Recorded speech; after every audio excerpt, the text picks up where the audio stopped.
A wizard is never late, nor is he early. He arrives precisely when he means to.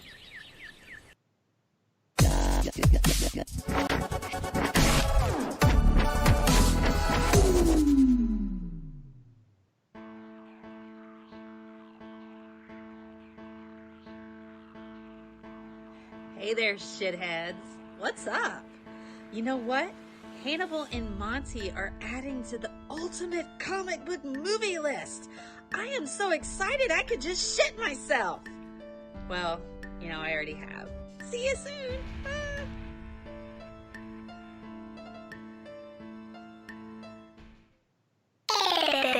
This is an MFN production. Yeah! Yes, sir! I don't want nobody fucking with me in these streets. Sing, children. I don't want nobody fucking with me in these streets. I don't want nobody fucking with me in these streets. Come, ain't nobody got time for that. Ain't nobody got time for that. Ain't nobody got time. Ain't nobody got time. Ain't nobody got time for that. Nobody fucking with me. Nobody fucking with me. I don't want nobody. I don't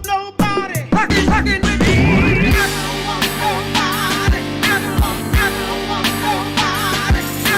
I don't want nobody fucking with me in these streets.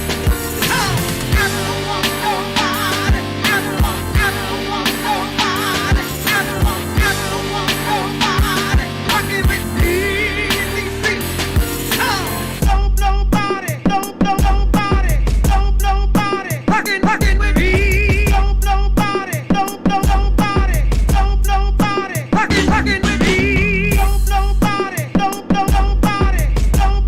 Nobody fucking with me. Nobody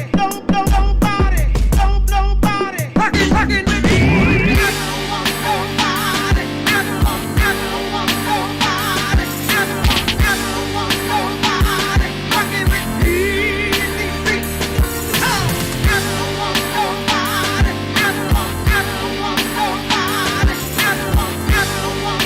nobody fucking with me in these streets.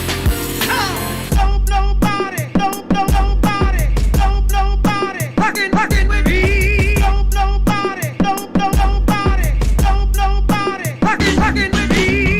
Nobody fucking with me. Nobody fucking with me. Fucking with me.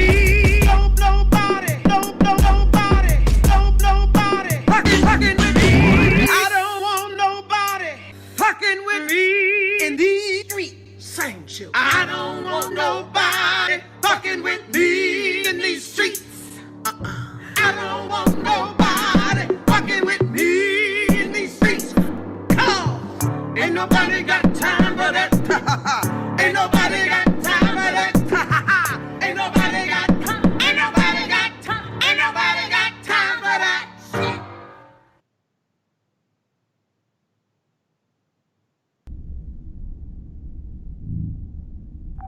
Bridge to Captain Picard. Go ahead. We've just received word from the fleet. They've engaged the Borg.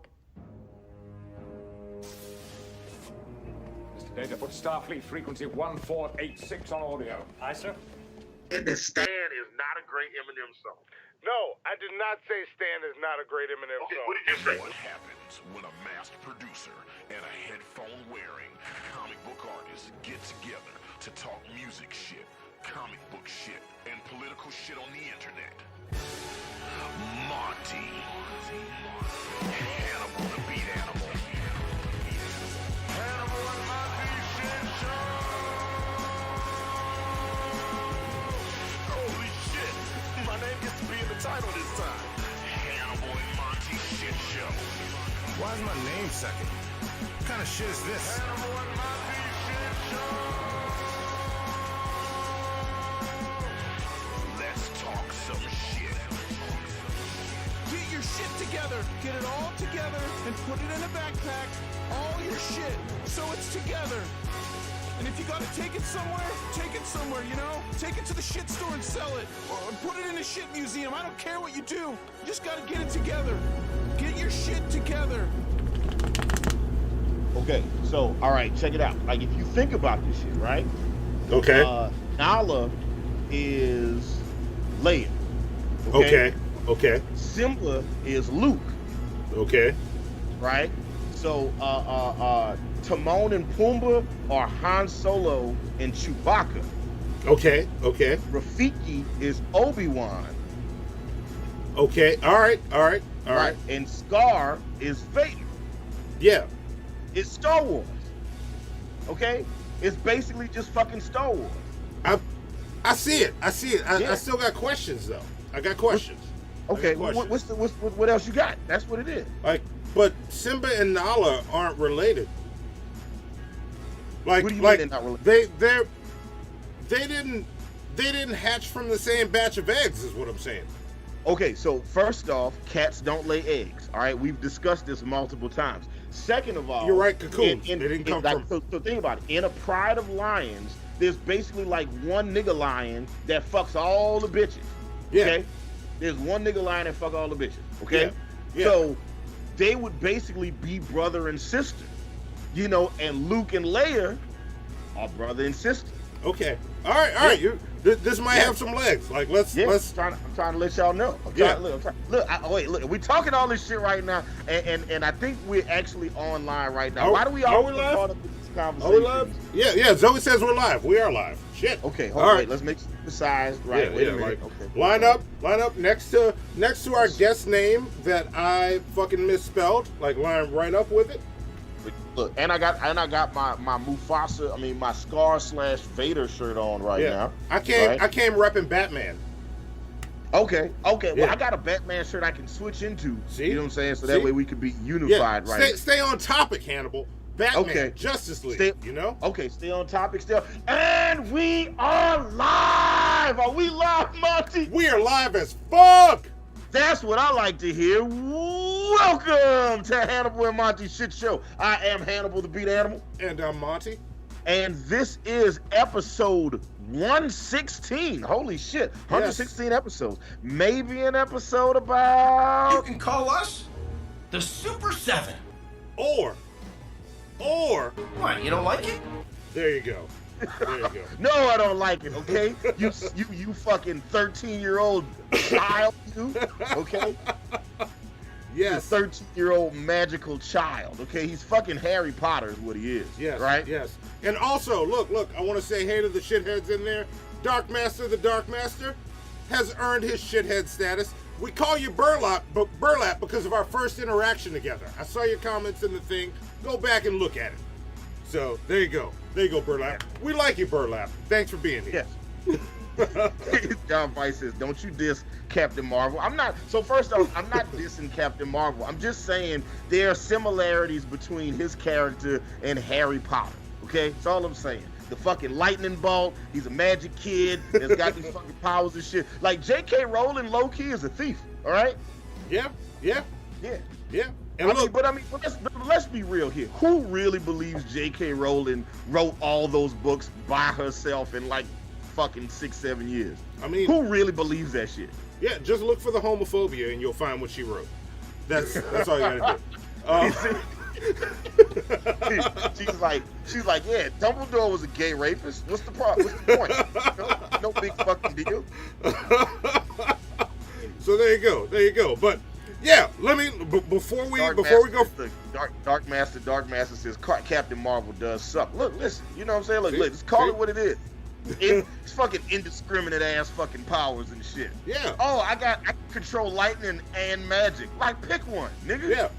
The two things that can fuck up Superman, but you got all of Superman's powers. I don't know about this. This sounds like a scam to me. Yeah. That is. But anyway, yes. Yeah. Welcome to Hannibal Shit Show. Y'all can see it on the screen. Monty and I are adding to the ultimate comic book movie list, and I've been wanting to do this one for a while, so I'm glad I was able to peer pressure Monty into doing this. We're doing nothing but animated Justice League movies. Yes. And unbeknownst to me, at the beginning of us picking these movies, all 5 movies fit together into one cohesive story. Yeah, it's pretty awesome. It's pretty awesome. We're going to get into it. Before we go further, I want to tell people how to find us on social media. First off, support the stream. It's the very first link in the description. Very first link you see will link you to our Streamlabs. We'll read your shit live, and, you know, whatever you say, if you want to come to the top and have your shit read between segments, we'll read that shit. Or over 20 text-to-speech, you'll get it. But we'll probably still read it. But also, if you want to join the pre-show, we didn't do a pre-show today, but we will do one for Friday's show. And when we get to Up Next, add that to the list. Zoe, Up Next isn't on the list. We're going to do an Up Next. Tell them why we didn't do a pre-show today, Monty. Tell them why the white sex you were having stopped you from doing the pre-show. Never mind. Keep going. Keep telling them the social media. Yes. So you can join us on patreon.com/5H1T or 5H1T show. Wait, I already went through 5H1T show.live. That's for Streamlabs. Twitch. You can follow us on Twitch. We haven't done much on there, but we're about to do some awesome shit. Me and Hannibal are about to be playing Overwatch on our Twitch channel. You call me Hamilton just now? Hannibal. I did not call you Hamilton. Did I call him Hamilton? I kind of like Montavious and Hamilton. I like that. Yes. That's our the Earth 414 version of us. Yes, Montavious and Hamilton's crapshoot. Montavious and Hamilton's crapshoot.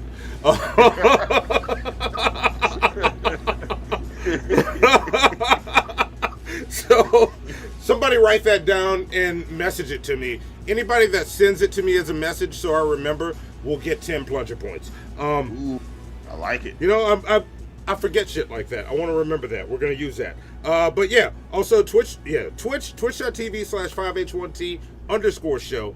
Facebook is facebook.com/Hannibal and Monty. Instagram and Twitter are both 5H1T show. Snapchat is show_5H1T. TikTok is 5H1T show. I tried to TikTok today, but it just didn't happen. Discord links in the description. And with that being said, let's introduce this guest. Yes.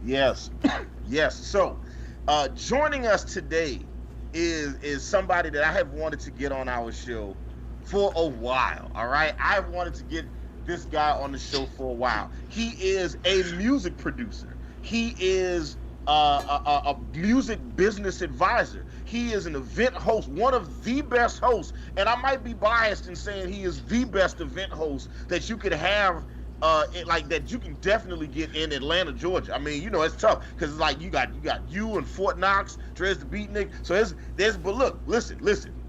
That's the Batman, Superman, and Wonder Woman of getting hosts in Atlanta. So he is a music producer, he is an event host, and he is a music business advisor. He is my motherfucking friend, and he is a black nerd. Give it up, ladies and gentlemen, all of the shitheads watching the show, give it up for Jeff Blacktracks. We gotta get the DJ horn on the soundboard for Zoe, because every time I do it myself, I always just feel, oh, this is so lame. If I was capable of feeling shame, I would be embarrassed every time I did that. Would you? Would you really? I don't believe that. If I was capable of feeling shame, I haven't been ashamed in. I don't know if I've ever been ashamed in my life. I think I might have a mental defect or something. No, I might be a sociopath. I'm not sure. But anyway, Jeff I've never been ashamed either, Hannibal. We're good.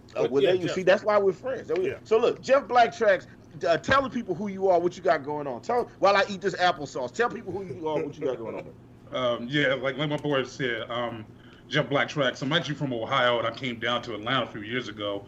And Hannibal was one of the coolest guys I met. Actually, I met him at a beat battle, which I thought was kind of funny because I was hosting the battle. I had a shirt that said on "No Free Beats," and if anybody knows Hannibal said, "I want that shirt." Now, what was scary to me about that is he had on that Jason mask that he likes to wear sometimes, and I didn't know him, right? So I'm scared to the mug. I'm like, I'll just take this shirt off. Fuck it, you can have it. I'm scared to the mug right about now. No free beats, but I got free shirts, my nigga. Here you go. I got plenty of these in the car if you need them. Like, I'm cool.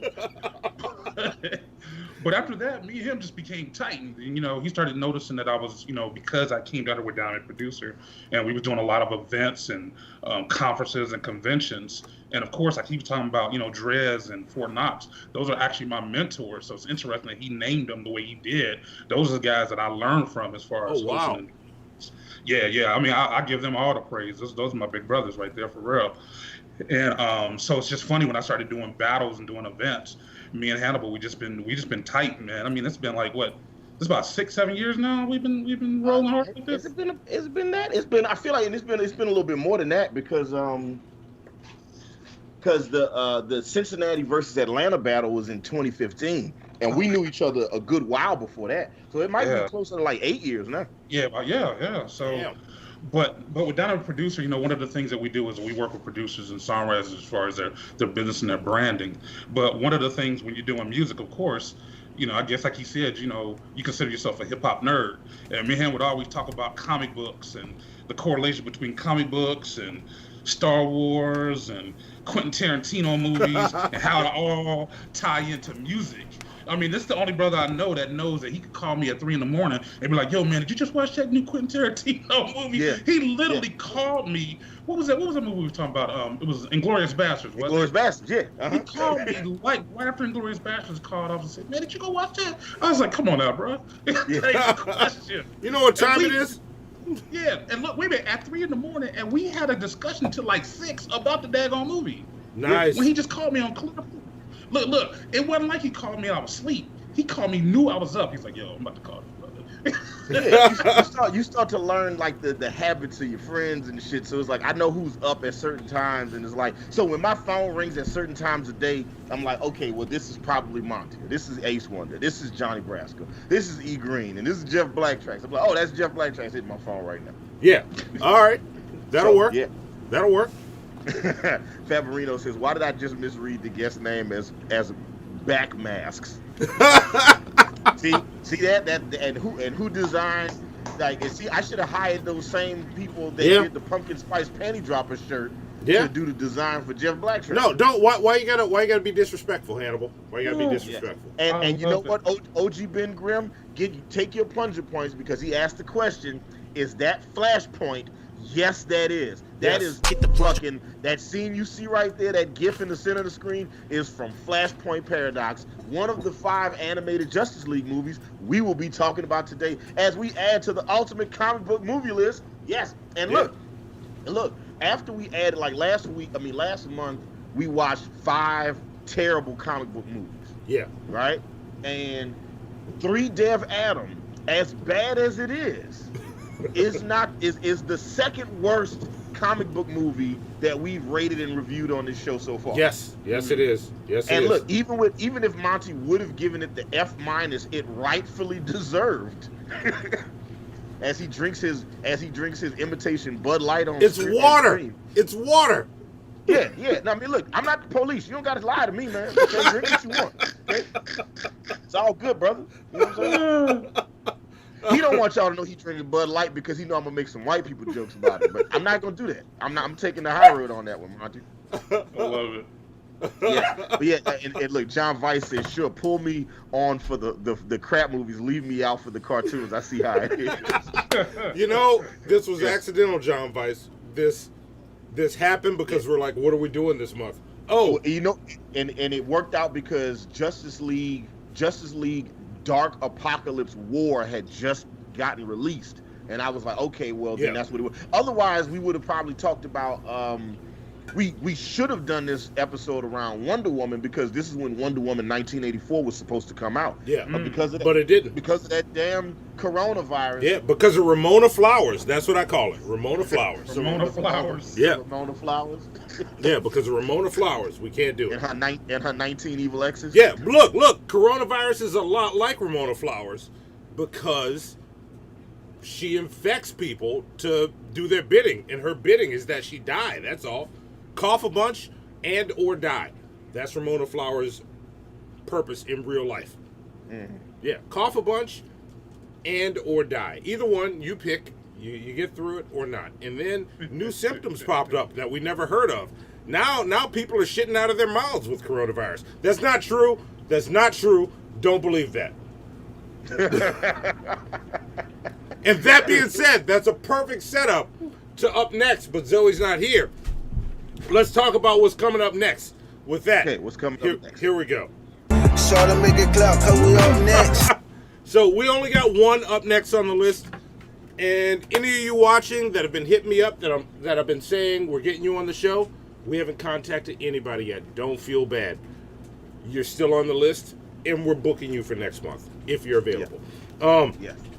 But we do have one more show booked this month, and it is our monthly torture episode.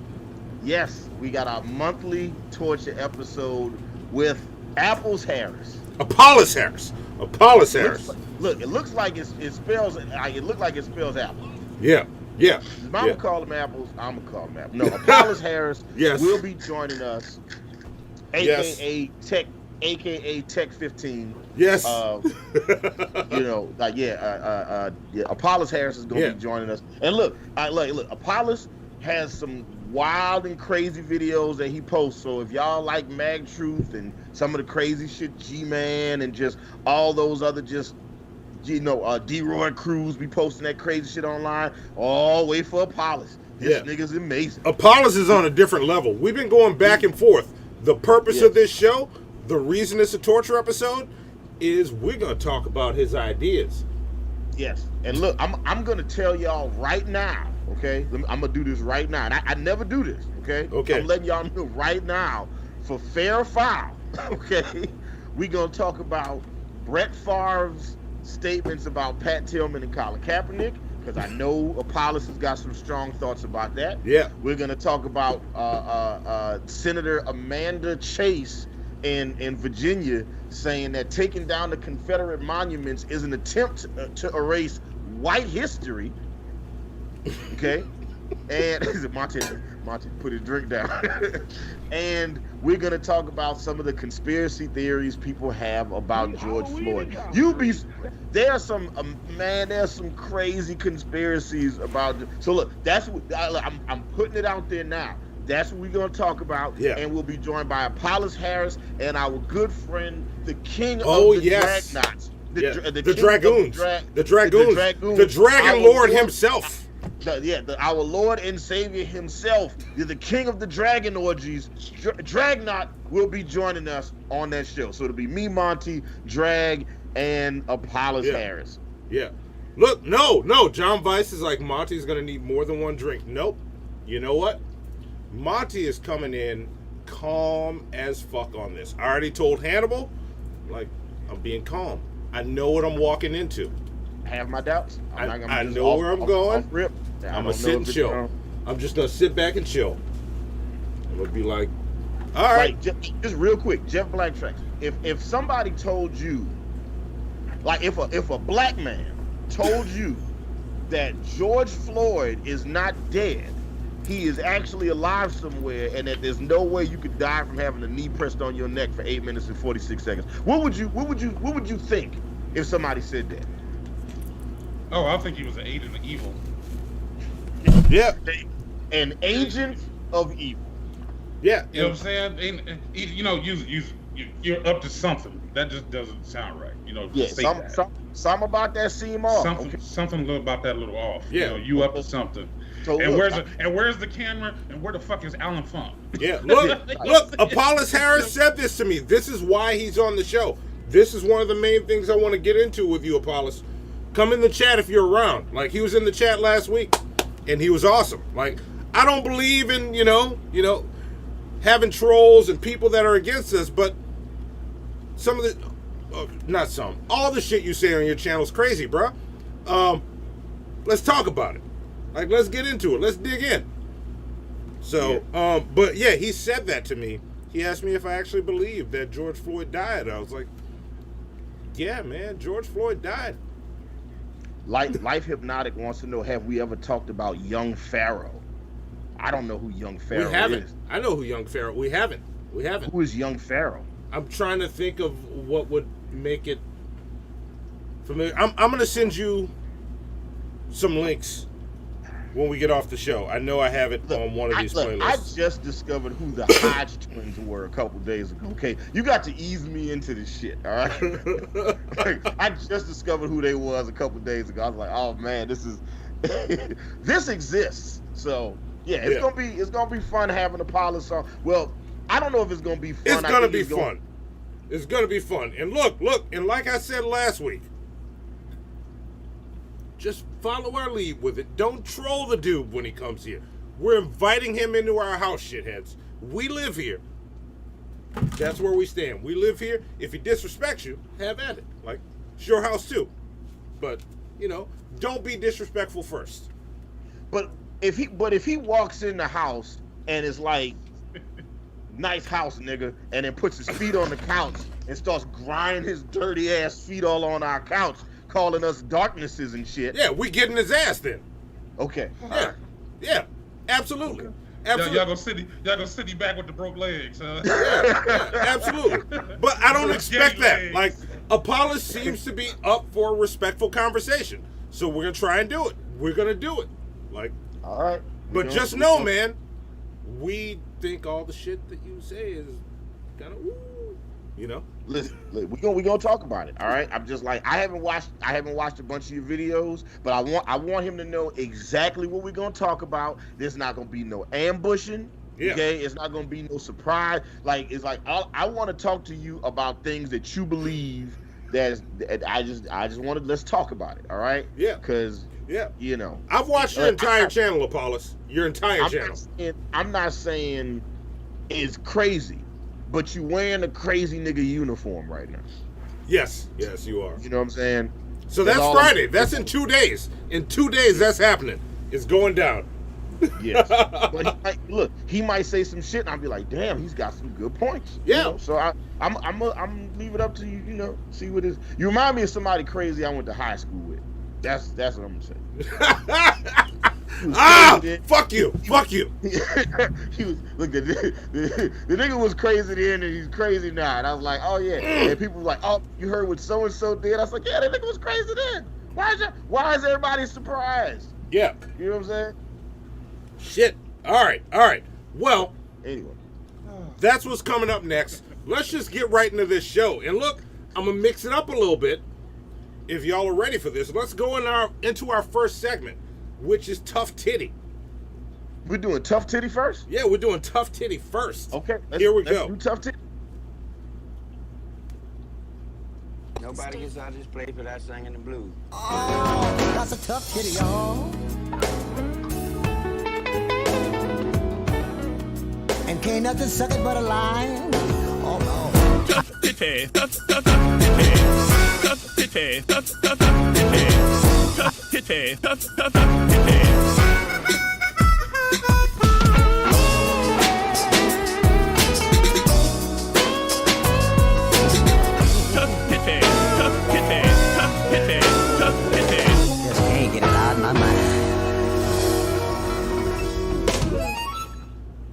There we go. I'm always like, because I've only seen the intro like 2 or 3 times, so every time it plays, it always catches me off guard. Yeah. So, that shit is amazing. I love that shit. Wow. Yeah. I'm not used to it. I always try to figure out, all right, where do I come in? I don't remember. And, it's new. We've only done this segment 3 times. This is the 3rd time, and it's getting more and more refined. It's getting more refined. Okay. Yeah. So, Tough Titty is a segment. So the way this is how Tough Titty works. We take an actor's career, and then what we do is we try to imagine that actor's career if it was switched out with a totally different actor. That's how it works. It's real simple. We'll like everybody like Monty will throw somebody out, Jeff Blacktracks will throw somebody out. We'll let you guys in the chat throw somebody out, so we can kind of see, try to re-envision these people's careers, with different people playing their characters. Yeah. In some of these movies. Yeah, and tag us in the chat with your suggestions, and we'll try and go through them all. Zoe, whatever you see, drop them in the show notes under Tough Titty so that we can see what they said. So watch the chat. There you go. Work on this first. Prioritize. Browser would still be working right now. Yeah. Cowardly browser's the shit. But yeah. And I threw Zoe off by throwing the tag thing in. You're a good producer, though. You're moving on the fly. You're getting ready. You're looking frustrated, but you got this, Zoe. You got this.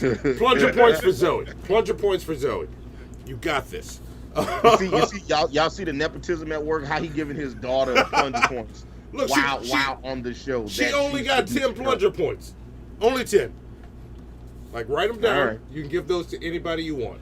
Don't spend them all in one and place. Look, also, we got 61 people watching, but we only got 40 likes. Let's go ahead and make the amount of people watching the show match the amount of people that like the show. So go ahead and consensually massage that like button. Yes. Just lick it up, and then just right there on the like button. Yep, there you go. She's with it. Like, we. All right. So who we got in mind for Tough Titty today? All right, so we're going into y'all can't give suggestions right now. We haven't even said who it is yet. Just wait. Just wait. They're already throwing throwing people out. Look, I'm taking that first one, Black Jill. I'm just taking Leonard Nimoy, and we're gonna use you as an example when we explain this. Oh, so, straight out the gate, huh? Okay, yeah. So here's how it works. Since we're going in, the first movie we're gonna review is Justice League Flashpoint Paradox. Michael B. Jordan was the voice of Cyborg in that. Yes, he was. So we're going to use Michael B. Jordan for Tough Titty this time. So the way we're going to play it is Michael B. Jordan is the person we're working with. So, Leonard Nimoy, Zoe, get him ready. So we're going to go with Black Jill. Black Jill said Leonard Nimoy. What if we did Tough Titty with Michael B. Jordan and Leonard Nimoy? And once Zoe gets the image, it'll be up on screen. But see, this is interesting because I only really know Leonard Nimoy from Star Trek. Mm-hmm. Like, I don't know him from anything else. I'm looking at his discography. I'm looking at his filmography right now, and I'm like, I don't know you on any of this shit. Yeah. I didn't see you on 11 episodes of Fringe. Yeah. I didn't see you on. Oh, I did. He was awesome in Fringe. And Michael B. Jordan would have fucking killed that shit. I like that swap up. But the problem comes in. Michael B. Jordan was the same guy that after getting stabbed in the chest looked at T'Challa and said, "Bury me in the ocean next to my ancestors." T'Challa's answer would have been, "What?" Yeah, that would be Leonard Nimoy playing Killmonger in fucking Black Panther. Huh? So that's how Tough Titty works. He walks into the Wakandan throne room and looks at Angela Bassett and says, "Hey, Auntie." You know what I'm saying? But you know what? That scene would have been awesome and creepy. Leonard Nimoy saying it. Hey, Auntie. Yeah. The best thing would have been to watch him in Hardball. You know what I'm saying? You know what I'm saying? Man, I'm only 10 years old, man. My mama said I could play baseball, man. running and jumping over the fence, man. That would be dope. Yeah. Old ass Leonard Nimoy playing Vince Howard on Friday Night Lights. Yeah. Yes. The quarterback of the football team being played by Leonard Nimoy at the age that he is now, in that photo right there. Yeah, and that's why Tough Titty's fun, because, Leonard Nimoy said that line. He would have gotten canceled for it. But Tough Titty, that's what it is. So, okay. So, you know what, Black Joe? You get, I'm going to give you 15 plunger points for being our example. There you go. Favorino says old ass Nimoy playing Creed.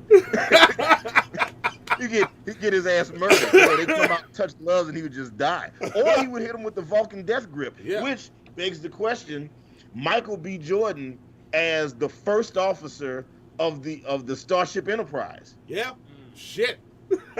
Yeah. You thought Gene Roddenberry was breaking down racial lines when he was like, "Hey Kirk, we're gonna have you. I'm sorry.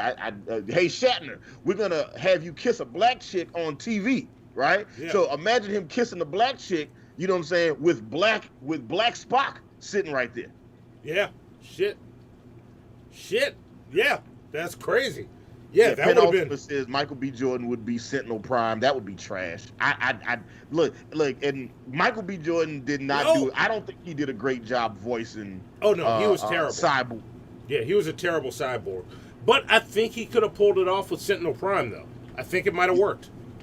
You think? Yeah. You Galvatron, huh? Yeah. Oh, he would have been an awesome Galvatron. The only problem, and I think Michael B. Jordan would have done a good job on that, if, and this is me speculating, his voice acting sounded like somebody was whispering in his ear saying, "Can you be just a little bit blacker?" Darken this shit up right now. Yeah, that's what it sounded like. It's and it pisses me off when I can hear shit like that. I could be wrong. I don't know that that's what happened, but that's what it sounds like to me. All right, let's get another one in here. Let's get another tough titty in here. Leonard Nimoy and Michael B. Jordan. That was a good one. Who picked that one? That was Black Joe. That was Black Joe. Take your plunger points. Look, you got even more plunger points, Black Joe. Look at that. Look at that. You didn't even know what you were suggesting for when we took it. Okay. All right. Let's see. Who are we gonna take? Let's see. Look, American Nightmare said Mark Hamill. He tagged us, so I'm hitting the tags first. Right. Mark Hamill. She put them. Zoe put them all in the show notes. All right. Zoe's on her shit. Zoe's on her shit. Zoe is always on her shit. You know what, Zoe? Oh, wait, no, back up. Let's go with the first one Zoe has on the list, because she's been watching. All right, hold on. I'm trying to find it in the show notes right now. Look, I see it right now. The first one she said was Betty White. That means Michael B. Jordan would have been one of the fucking Golden Girls, the crazy one. But look, let's take it further. He would have been like, "Oh, I remember stories from back in Wakanda. We used to bake Gurgenflurkle cake."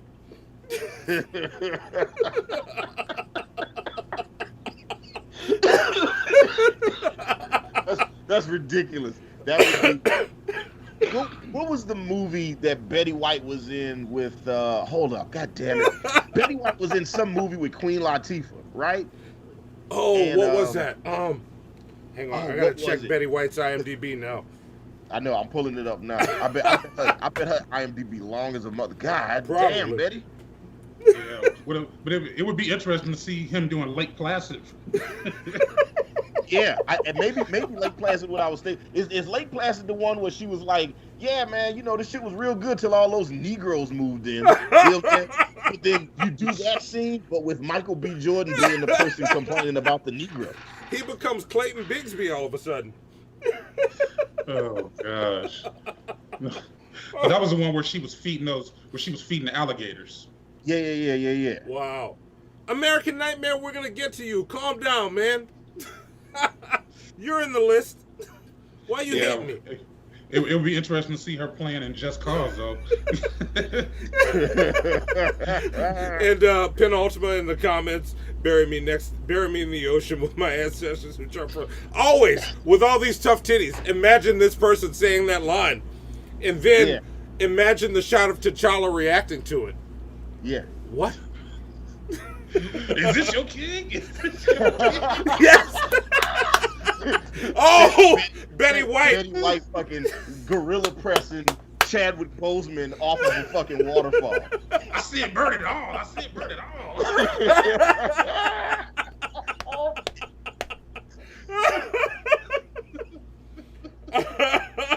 That's hilarious. Oh, that's hilarious. That would mean that Betty White and Creed from John Vice. Betty White would get shot in the back in the train station at Fruitvale Station. Yeah. See? You know, but it still works because, like, in Fruitvale Station, it's a black dude getting murdered by the cops at a transit station, and instead it would be the cops killing an old white lady, right? which might actually affect the change we want faster. You know, the best scene would be is her getting in the ring, talking about, "These my car keys, try to knock me out." If you can knock me out, you can have the car keys. He'd be like, "Bet." Wow. Oh, that's fucking wild. Wow. You know what? That one's hilarious. Penultima, good job. Take your plunger points for that. Oh, shit. All right. And American Nightmares, who's been giving me shit because he thought I was going to skip him. I'm not. His was Mark Hamill. So, yeah. you know, Okay. and all this works until you start switching the roles. Like, so Michael B. Jordan as Luke Skywalker. Yeah, right? yeah. Which, okay, so it would at least justify, you know, Black Vader having a black son. Yeah, yeah. Right? And then you would also get Mark Hamill playing the Human Torch in the Fantastic Four film. And you just never acknowledge the age difference. Like, you never talk about it, you never bring it up. Yeah, yeah. No, I think that... Who's the character Mark Hamill plays in Flash, in the Flash TV show? Oh, the Trickster. That would have been Michael B. Jordan. He would have been awesome as Trickster. He could have pulled that off. I don't know. I don't know if I like that. I don't know if I like Michael B. Jordan doing the voice of Chucky in Child's Play. Nor do I like the idea of Michael B. Jordan doing the voice of the Joker. Yeah, no, I'm not with that. I'm with seeing him as Trickster, though. I think he could be crazy on screen. I think he could pull it off on screen. I don't know that I'm with Michael B. Jordan voice acting. I don't know if I could see him in a Silent Bob and Jay movie. Oh yeah. Could you imagine seeing Michael B. Jordan at in Jay and Silent Bob Strike Back? Yeah. And also, I want to chime in real quick, off topic, and then I'll get right back on. I see Antonovich and E. Green going back and forth, and I vaguely see the argument, but I saw Antonovich's last statement. They're talking about Kaepernick, and he said because he doesn't want, it says, I say that because he should not be the one standing up since he's privileged, mixed race dude who grew up rich. And I'm going to counter that by saying none of that matters. Whoever stands up can't stand up. We got to stop knocking him down. Like, dude brought attention to the shit when nobody else did. He took the heat. Whatever you want to say about his career, say it. I'm with Cap. So I just want to chime in on that. I saw it. I didn't want to be silent. I didn't have time to type all that shit. Let's get back to this. Yeah, I've heard those arguments from people before that'll be like, they don't like the message coming from Kaepernick because of his upbringing, him being a biracial child, and you know, and a couple other things. And I'm just like, yeah, man. And so here's the thing. I don't care who would have been the person. It could have been if Jeremy Lin in the NBA was like, yeah, I'm not standing up for I'm not gonna stand and put my hand over my heart during the national anthem because there's all these cops killing black people out here and it's fucked up. Yeah. And I'm not gonna honor a flag that does that shit. Yeah. I don't care. I don't care who. Look, it could be Mark Hamill. It could be Mark Hamill. If Mark Hamill was the one that did it. Mark Hamill. That would have been badass if fucking Mark Hamill would have been like, hey, you know what? I'm taking a knee. Yeah, you don't have to be black to be the one that leads the charge. Like, Kaepernick was black enough. Like, he got treated like a nigga no matter what. He got fired. Yeah. Mark Hamill wouldn't have gotten fired. He wasn't privileged enough to not get fired. That's all I'm saying. Yeah, he was enough of a nigga that they fired his ass. Yeah, Greg Popovich, the coach for the San Antonio Spurs, he always stands up and speaks out on these issues. Yeah. And he ain't losing his job. He's one of the greatest coaches of all time. Yeah. Yeah. You know? So it's just, but it's just, I've heard the argument before. I've heard people make the argument. And look, they feel like if the message came from like Marshawn Lynch, people would have taken it, you know, they'd be like, all right, well, at least Marshawn's got something to talk about because he came from the hood, because he's all the way black. And look, just for the record, if you got a little black in you, as far as the world concerned, you black. Yeah, look, I got 2 nigga kids right here. They're half white, but they're black enough. They got to deal with the same shit. Yeah. Like, look, even Logic. Logic's got to deal with the shit. And he dealt with the shit from his mom. Yeah. He won't stop reminding us. We know. We get it, Logic. I get it. But I understand. And look, and I'm all about inviting these discussion topics because these are topics that we need to talk about. Yeah, but not right now. I just wanted to chime in. I saw it. Not during Tough Titty though. Yeah, I saw Dildo says I'm only 1% African. What about me? So yeah, man, you black, bro. You know what I'm saying? Look. If your meat touch your kneecap, nigga, you black. All right, okay. Take your plunger points. There we go. All right, Tough Titty. Like, anybody, Hannibal, you have anybody you want to add to this for Tough Titty? No, man. I'm ready to talk about Flashpoint. Let's do this shit. All right, well, let's get into Flashpoint. Let's talk about Flashpoint. Okay. Yes. You know what? Let's let our guest go first. Jeff Blacktracks. Yes. What Okay, did you Jeff, think about Flashpoint?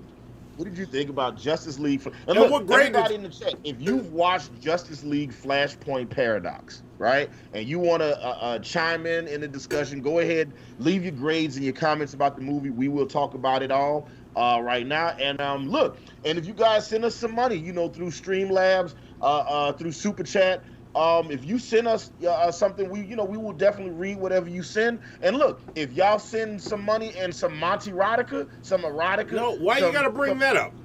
Well, I'm just giving people all the options of what they can do. If y'all write out some erotica and send it, Monty will go full screen and read it comfortably. Man, well, it's and look, here's how it works. You get, and I forgot to set this up, and I didn't even make the timer, but we're gonna work it out and grab an old timer, Zoe. So basically, what you got to answer is, what did you like? What did you not like? What grade did you give it? If it's something that you're super passionate about, we got a 3 minute, or wait, what was it? 1 minute, 3 minute, 3 minute timer where you get to go in and say whatever the fuck you want about it. If it's something that you're that passionate about. But yeah, Jeff Blacktracks. What did you like? What did you dislike? What grade did you give it, and why?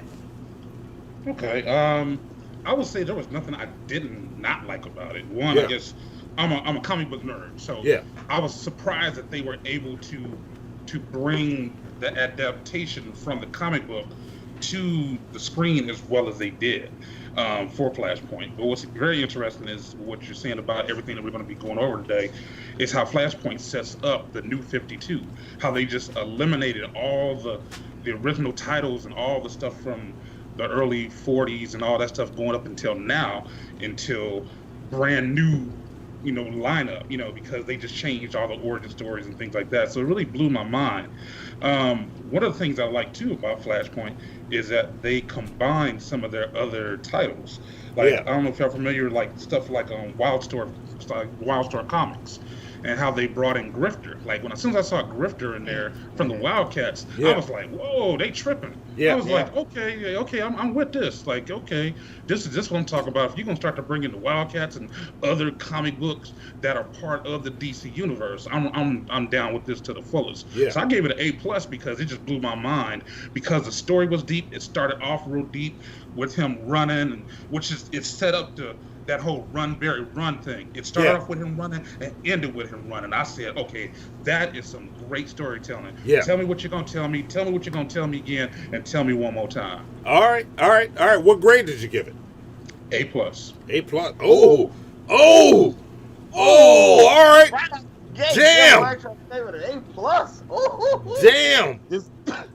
And look, me and Monty actually had a conversation about this, not realizing that this was something that actually might happen. That's just, okay, hold on. Let me get my notes out. All right, I like this. Yeah.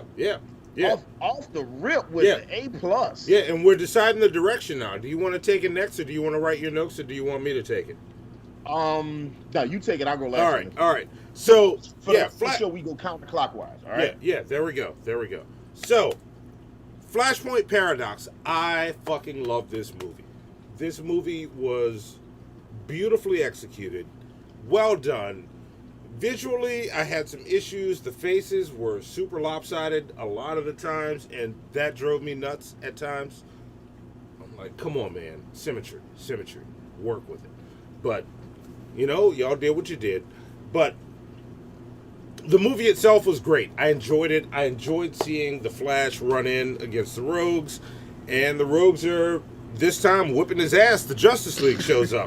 And they're like, hey, we got you, Flash. And Flash knew, oh yeah, I was getting my ass whipped. Thank y'all for showing up. Thanks for having my back here. They're about to blow up my museum, man. I got emotional. So, I might need your help here. And that whole scene with the bombs, always done well. What I didn't like, my biggest issue with this movie is after that super impressive scene with the Rogues where we show off the Justice League and the bomb and all that stuff, and then the Flash still coming out on top beating Zoom. The Flash just runs off. Like, they gave us some setup, but he runs off. Then we come back and we're in Flashpoint. I felt like that didn't work. I knew it was going on. And I think I only knew it was going on because I read the comic. And I felt like that didn't work. I think we needed more setup. I think we needed to see... I don't think that's your reveal in this story. I don't think your reveal is, oh, he ran back in time and stopped his mother from dying. I think we need to see that in the beginning. And then see him run back. And then we cut and see the repercussions. Because there's so many big reveals in this entire movie. Why are you saving that? That's the smallest reveal. Because I found it confusing. That he ran, we didn't quite know where he was going, but he ran off, everything's different all of a sudden. Then the movie starts, it's awesome. So, but overall, I enjoyed the movie. That's my only complaint. I gave this movie a B+, though. It was good. That's the only thing that bothered me. Ooh, A+ and a B+. All right. See, this is interesting, because me and Monty had a long conversation about this movie specifically. Yeah. And... Sorry, get my coronavirus everywhere. My bad. Yeah. Keep that to yourself. Trying to clear the applesauce out my throat. Okay. I only ate half the container. I only ate half the bottle right now. So it's just, I still got another 24 ounces. I only got another. Oh shit! I ate a pound and a half of applesauce. Yeah. God damn. What's up with the applesauce, Hannibal? Why are you eating so much applesauce? I just like it. I like applesauce. What can I say? All right. Okay. Look. Look. There's not a whole lot that I can say about Flashpoint Paradox that Jeff Blacktracks and Monty haven't already said. Of all the DC animated movies that are out, this one might be my favorite. I'm not gonna say it's the best, because I think as far as the DC animated films, even though it's not necessarily canon with the universe, it's Batman Dark Knight Returns, part one and two as one movie, right? Yeah. That's the one I would say is the best of all the animated. But my favorite, the one I enjoy watching the most, is motherfucking Flashpoint Paradox. Watching the Flash, excuse me, go back in time to save his mama, and then it causes all of these changes in their universe, right? Where fucking Bruce Wayne is dead, Thomas Wayne is Batman, Martha Wayne is the Joker, fucking, you get it, like, Aquaman and Wonder Woman are at war with each other, and their war is literally going to destroy the planet. Yes. It is just, like, first off, like, the movie is amazing for one reason, if for no other reason. The brutality of fucking Wonder Woman, okay? Because Wonder Woman in this movie is a goddamn savage. If you've not seen this movie, you need to watch it. This bitch fucking hangs Green Arrow from her lasso of truth. She fucking executes Billy Batson, the child. Yes. This motherfucker decapitated Mira. And then put her crown on, like. Yeah, and that's mine. She cuts this bitch's head off and then takes Mira's crown off and puts it on her head in front of Aquaman. Like, she is 1,000% about that life in this movie. I was like, God damn, this shit is incredible. Yeah.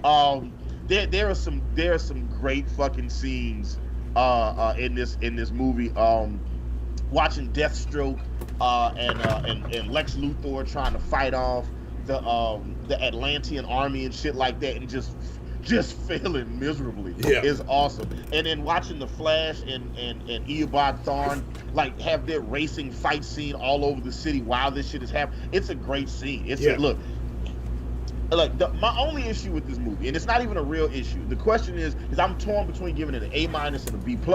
And the reason I'm torn is, if you're not a fan of comics and you come and see this movie and you watch this movie blind, the question is, how much can you enjoy this movie? Yeah. I enjoy this movie because I know these characters. Yeah. And I know that these characters are acting out of character. That's what makes this movie so amazing. But if you're not in the comics and you watch this shit, it's like, you know, how much are you gonna be able to like this, appreciate it, follow it? And I never say this, but I agree with Monty. All right. Because at the end of the day, I think you appreciate the movie based on Spirit Flame says, every time I watch Hannibal and Monty, I'm reminded of how many movies I don't watch.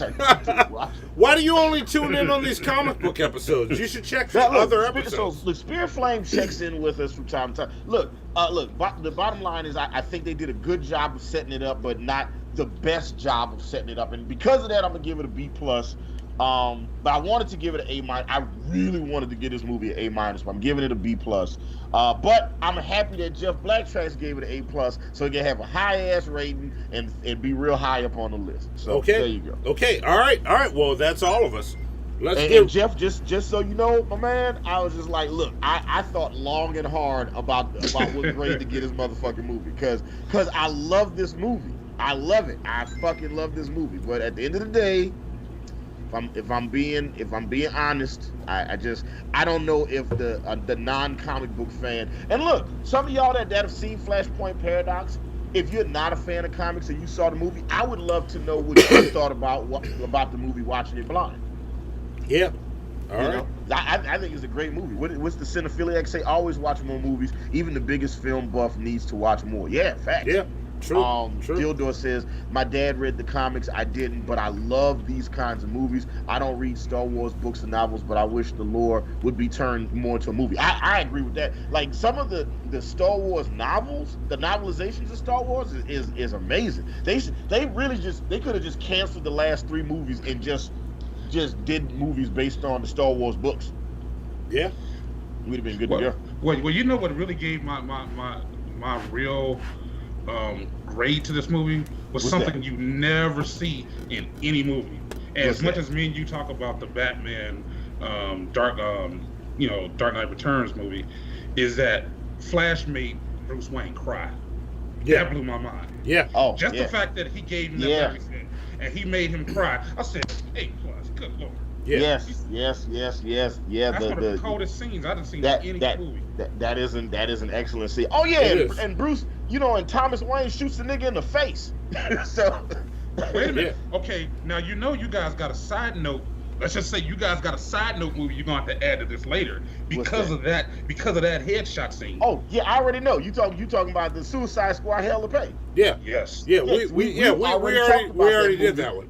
And his was crazy. Monty saw Suicide Squad Hell to Pay with no context of why Eobard Thawne had a big hole in his fucking head. Yeah. Yeah. But every movie needs to be able to look. Stan Lee always said, every comic book is somebody's first comic book.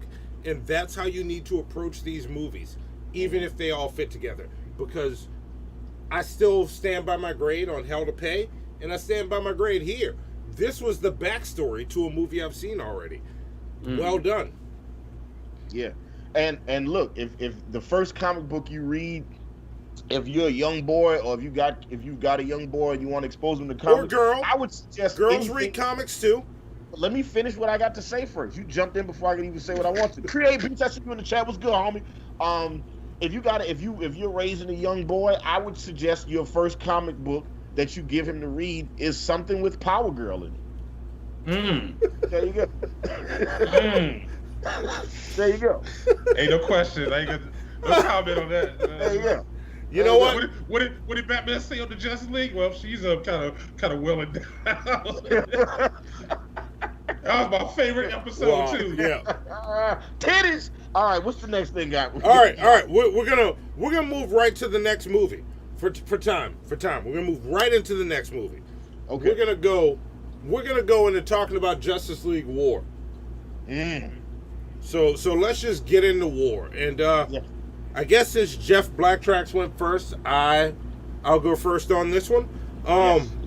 What'd you think of Justice League War? Yeah. What I liked about it, I loved the start of it. I loved beginning. I love opening with Batman and Green Lantern. Like, seeing those two characters interact, their dynamic was a great setup. And I also come from being familiar with the comic, but I like to keep that separate from my review. But the way they played all this out worked really well. Mm-hmm. I enjoyed the setup. I enjoyed, in this short amount of time, they packed so much story in. We got to know the entire Justice League, and then got to see them meet and learn to be a team. That was awesome. What I didn't like, there were times where I thought they rushed a little bit, even though the majority of it was done well. There are points that felt kind of forced and rushed. But overall, it was a good movie. I don't have much to nitpick about on this. I love the setup for Darkseid, and this goes into, actually, I just realized, conversation we had earlier, and we'll talk about it when we get to Apokolips War. Remember, this is the beginning, Hannibal.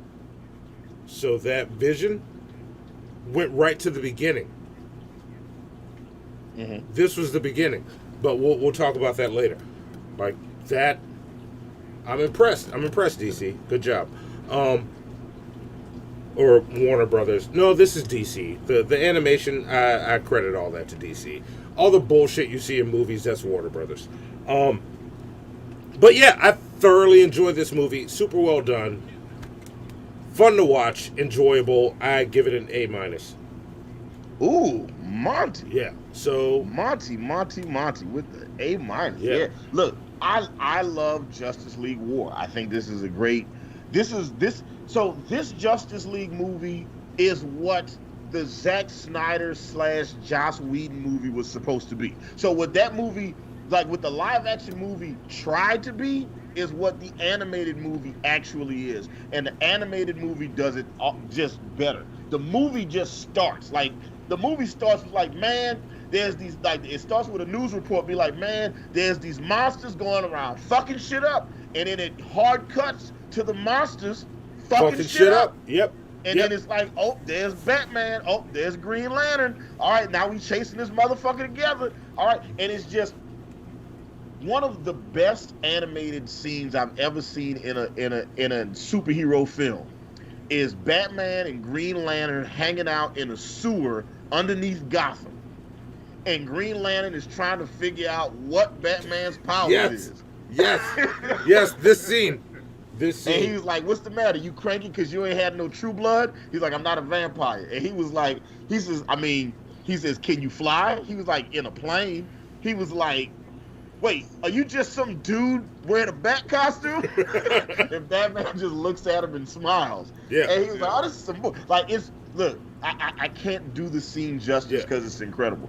But you left out the best part of it, where he's like, he talks shit about him, and then seconds later, you hear Batman go, so what does this do? I stole $3,000. And then you turn... Hannibal, Monty, why is it of the at least 24 times I have mentioned my tiny peepee in chat in the last few months, have you all said nothing about it?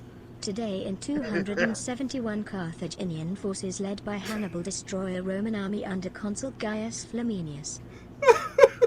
We're not trying to talk about your tiny peepee, Kilo.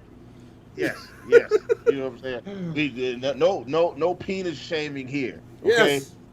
Yes. Fuck it. No, we leave that to the morning wood. We let Pimp Monk do that. That's his job. And get your plunger points, Kilo. Get your extra plunger points. And also, you know what? I guess I haven't been paying attention. I never saw you talk about it before. Yeah. But yeah, but today in 271, the Carthaginian forces led by Hannibal Barca destroy a Roman army under the consul. Somebody in the DP comments last night wanted to make sure you knew that wasn't a black guy. Just so you know, Hannibal. Wanted me to know that Hannibal Barker wasn't a black guy? Yeah. That The African general that rode the African general that rode the motherfucking elephants wasn't black? Yeah, go look in the DP chat. Like this. Yeah, all right. Hannibal Barker and comments. Jesus Christ. Neither one of them is black. All right, cool. That's not Ben and Billy. That's the comments. Like, we love Ben and Billy. Like that comment section. And look. I still plan on. Bitch, I got a tiny cock as well. You ain't special. But yeah, no. As I was saying, the best part that you left out of that scene is Batman goes, "What is this?" And they cut to him, and Hal Jordan is just in his Air Force uniform, and Batman's holding the ring. Yeah, and yet Batman, while Green Lantern is talking shit to Batman, Batman just takes the ring off of his finger and is like, "Yeah, what's this do?" And he's like, "How'd you get that?" He says, "I'm guessing it works based on concentration." He's like, "How'd you take my ring off my finger?" He was like, "You wasn't concentrating." Yeah, look, the movie is awesome. I love the scenes with Victory Stone, Cyborg before he becomes Cyborg, and young Billy Batson. It's a good movie. The action never stops. The animated Justice League War is what the Justice League live action movie wanted to be when it grew up, and it didn't. Yeah. Okay. Yeah. Like it's like Justice League War is the superior film. And just like Flashpoint Paradox, I'm giving it a B+. All right, B+. All right. I was gonna give it a B, but now I think I'm gonna give it a B+. Okay. I really like Justice League War. Okay. I really fucking like. Well, I'm torn between B+. It's a really good animated movie. It's a compact 75 minutes, and it just fucking goes. Like, once that motherfucker starts, it never stops. It just keeps on going. Jeff Blacktracks, what did you think of Justice League War?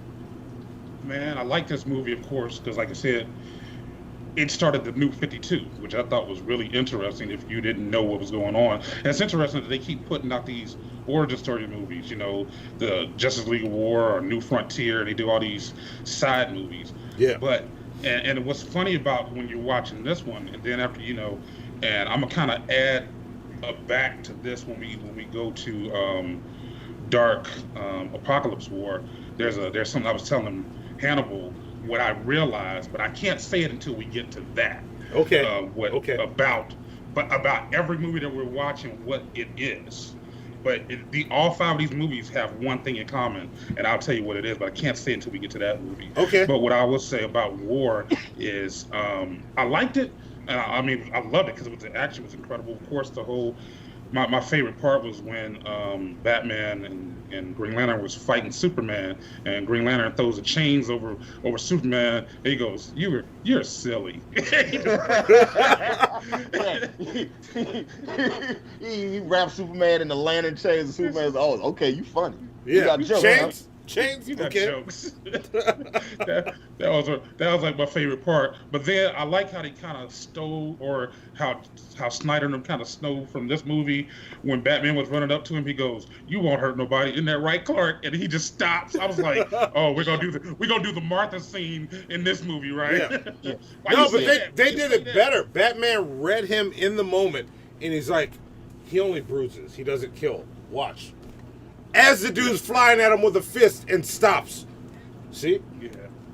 I thought that was cool. The only thing that I did not like about this movie, and that's just because we come back to this later, is them blinding Darkseid. That made no sense to me. Because they blind him, but then he comes back and he can see. That's stupid. Yeah. Well, see what I'm saying? Darkseid is supposed to be... It's not like he's Deadpool and can just go into the Lazarus pit and get all his eyesight back. It's just something about it just didn't make sense. It's the same way you felt about Flashpoint. Yeah. Some part of that is there's a dead cat on that line somewhere. Yeah, no, I get you.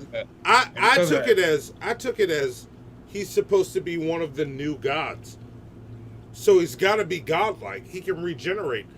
They just hurt him bad enough to win that time. But he's still a god. He's one of the new gods, which comes into play later, and we'll get into the new gods later. Well, Jeff, what grade are you giving Justice League War? I liked it, but I gave that one an A-. All right. A-. Okay. Yeah, these movies are getting some high grades. Yeah. I can see it. Yeah, And we're in the I'm same not mad place, at Jeff Blacktracks. Look at that. All right, I like it. All right. Yep. All right. Well, we're good. All right. Well, let's hit the next one. Let's go into let's go wait, right. John Vice says he's giving it a B-. It's a fine movie. We've seen this story done better before, even in other Warner Brothers animated properties, and I just don't like the new 52 aesthetic, style, and tone. Okay. Jonathan Vice, I want to agree with you, but so I'm not mad at you giving it a B-. But we've seen this story done better before. Have we though? We've seen the Justice League fight Darkseid. Like, there are many times they fought Darkseid. Like, not in the animated movies. Not in the animated movies. They fought him 2.5 times. Yeah. So, all right. Actually, okay. I can agree with John Vice to an extent. Superman fighting Darkseid by himself in Justice League Unlimited is quite possibly better than that whole Darkseid fight scene. That doesn't hurt the movie, though. That was just awesome. And it's because of Superman's speech. Like, okay, I have thoughts, but I'm not going to get into it right now. I'm going to save it because, I got enough angst in me for... he said we've seen it in 2 TV shows. We've seen the gathering of the team many, many times. Yes, we have. Yes, we have. But we've seen it in TV form, not in movie form. Yeah. And I think you have to separate those 2 types of storytelling. Yeah. And also, I stole $3,000. Unemployment money. Shit. All right, Antonovich. Antonovich with the big dog. Look, listen. Big balls right there. Big balls. Yeah. Hell yeah. Look at that. But no, what was I gonna say? I got distracted by that. That was good. We're getting close to the goal. We might be doing that Chains video and art. But it's happening. It's happening. We're like less than $70 away. Yeah. And then we're doing the I'll show the making of the Chains. I'll show the making of the Chains beat. So and look, let me do this right now. I'm putting it in the chat right now. Right, the song I did for Chains. This is the link to his YouTube page. Hold on, let me close this Betty White and this Michael B. Jordan Wikipedia down real fast. There you go. So look, I'm putting the link in the chat right there. Anybody who shares it. Anybody who shares it and shows us you shared it will get 50 plunger points. Like it and go leave a comment on the video, and then you get another 50 plunger points. But also, in those comments, let them know the shit show sent you. Yeah, let them know the shit. Like, look, I'm trying to get Sony to make that his next single, all right? Yeah. So you guys help me pressure them into making this his next single. Yeah. Let's get those views up on that, what you call it. Because right now, the song with him and Lil Scrappy's getting attraction, but it's just because Lil Scrappy's on the song. Yeah. You know what I'm saying? And E. Green used to manage Lil Scrappy. That's not related to what we talking about right now. I just want to throw that out there because y'all didn't know that. Because he don't tell people shit. Yeah. But, all right, well, we just did Justice League War. Let's go into the next segment. Like, let's go into one of my favorite segments of the show. I stole $3,000. All right, we'll get to that in a second. I see you, Kilo. Is it Monty Erotica? Is it? It better not be. It's not. It's from Kilo. He says, also the name Hannibal is Semitic in origin. While Hannibal was born in modern-day Tunisia, which is in Africa, his name suggests that he was of Hebrew ancestry. Also, Barker was Hannibal's father's surname, which he did not inherit, but was attributed later. Thank you, Kilo. I appreciate that. I appreciate the facts, especially if it helps make sure that I have the correct information, so I'm not going around talking about shit like an uneducated dumbass. I appreciate that, Kilo. Yeah. I'm not one of those people that gets upset with getting corrected. Also, we had a new subscriber in Strike First Entertainment. What's going on?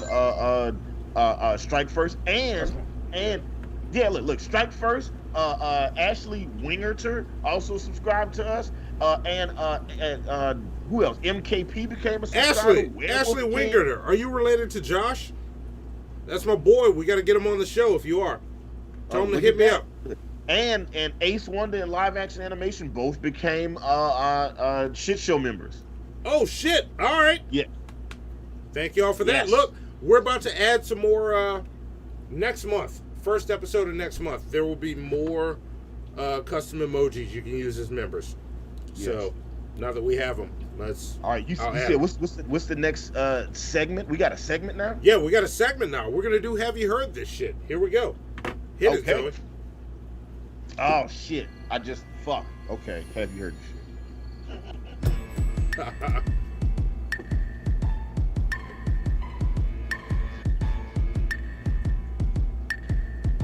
Hey, wake up! Wake your punk ass up.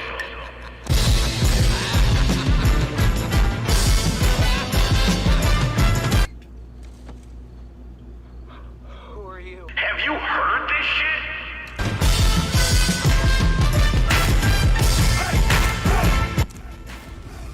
Okay, all right.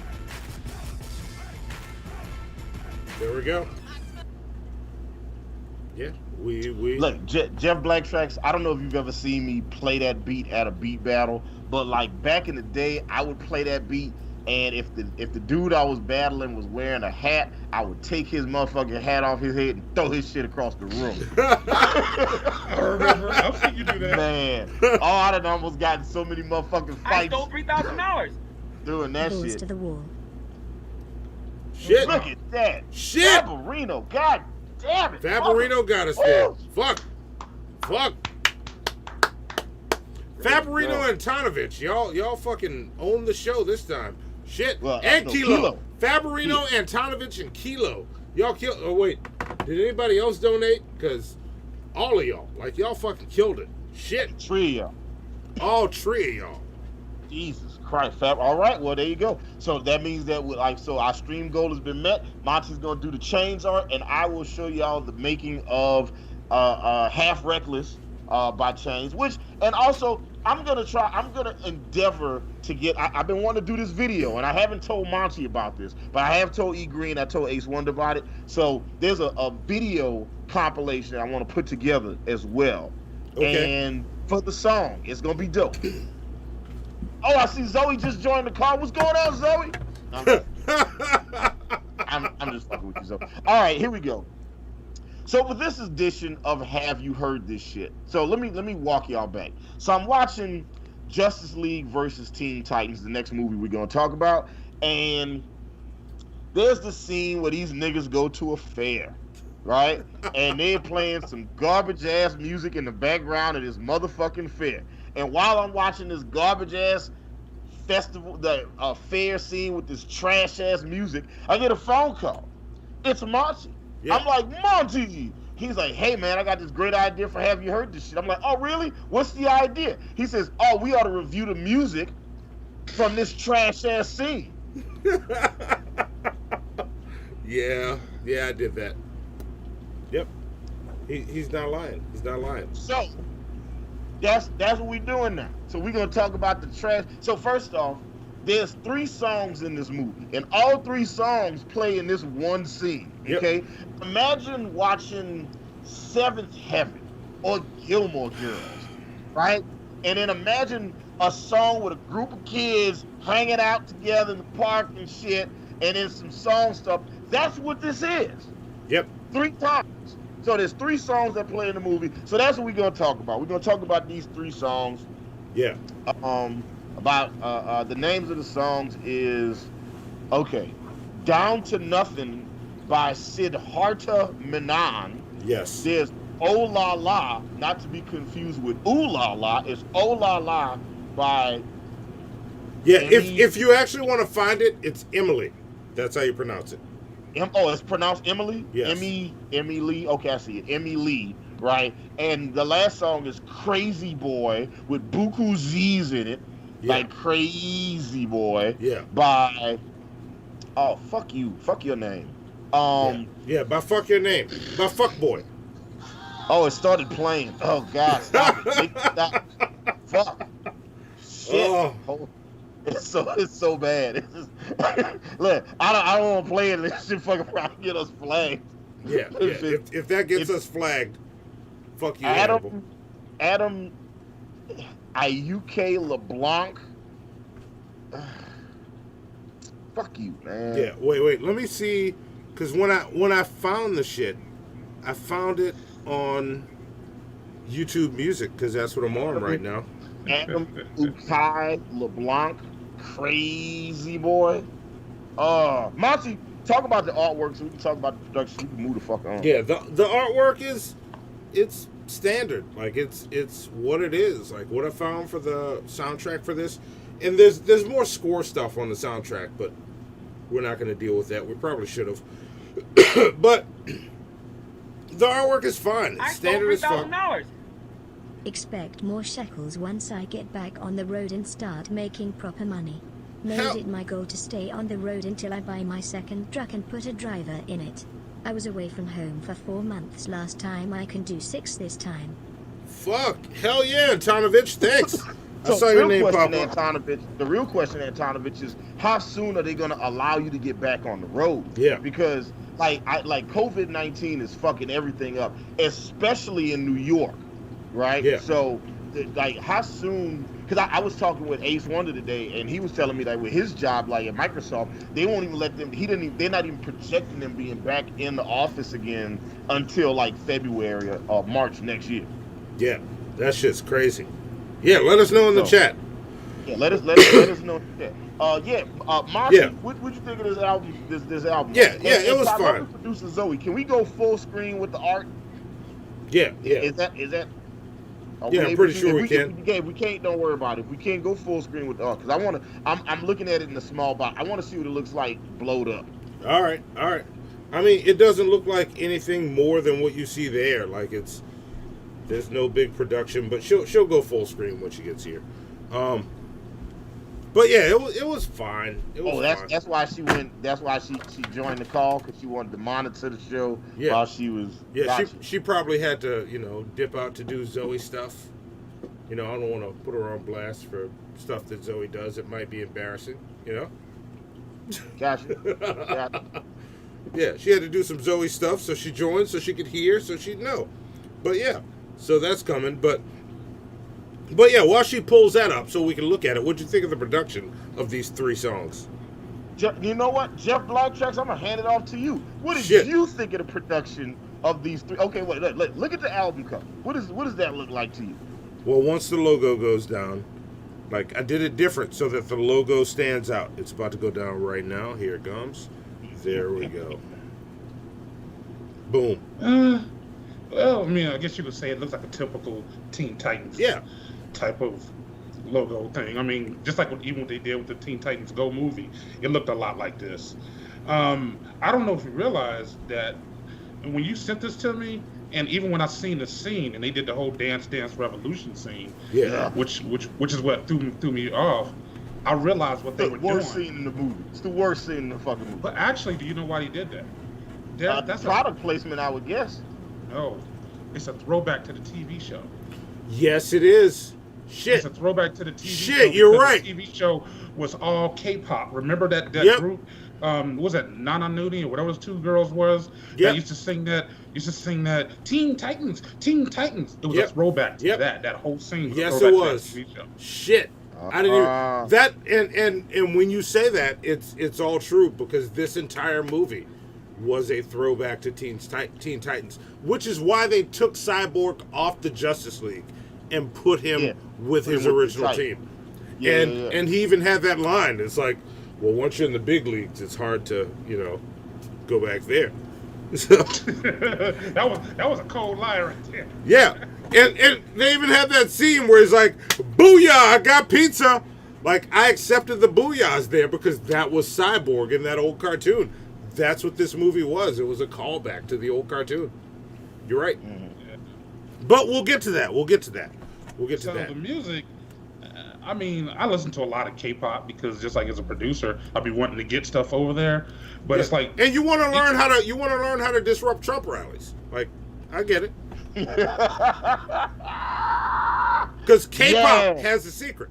But yeah, look, also shout out to all the K-pop fans who bought tickets. See, here, and look, I didn't want to. I was going to save this for another episode, but let's talk about this just briefly for a second, right? So it was like a bunch of K-pop fans pre-registered for the Trump Tulsa rally, and it was like, oh yeah, that's why it looked like 1 million people were showing up, but only 600,000 people showed up, right?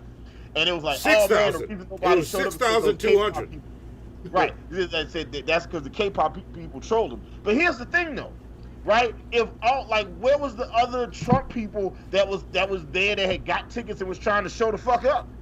You're not gonna tell me they didn't show up because they was like, oh man, I got a pre-registered ticket, but I heard 1 million other people gonna be there, so I'm not gonna come. No. It was only 6,200 people bought tickets, period, that wanted to show up. That was it. Yeah. But anyway. It was just like, the K-pop people trolled y'all, but the reason it was empty, it was because it was, like, realistically, the reason it was empty was because it was in Tulsa, Oklahoma. You know what I'm saying? If he had picked another city, I think he'd have been fine. But he picked Tulsa, and, people wasn't showing out in Tulsa. Yeah, no. But, yeah, continue, right. Jeff Blacktracks. I'm sorry we got sidetracked. What'd you think of the production of these 3 songs of Crazy Boy and Oh La La and third song? I like the production. Down to Nothing. I'm sorry, I didn't think about it. I liked it, but at the same time, everything when I listened to these songs, cause I didn't even pay attention to it in the movie, to be honest with you. But as I started listening to them after y'all sent them to me, it started making me think of like Dragon Ball Z intros and all these other animated, anime. I was like, did we watch an anime movie? I don't remember none of that in there. Then I went back. You listen to the songs back, you're like, what movie these just came from? Yep. See, I switched masks, now I can't eat no applesauce, man. Fuck. See? Damn. Yeah.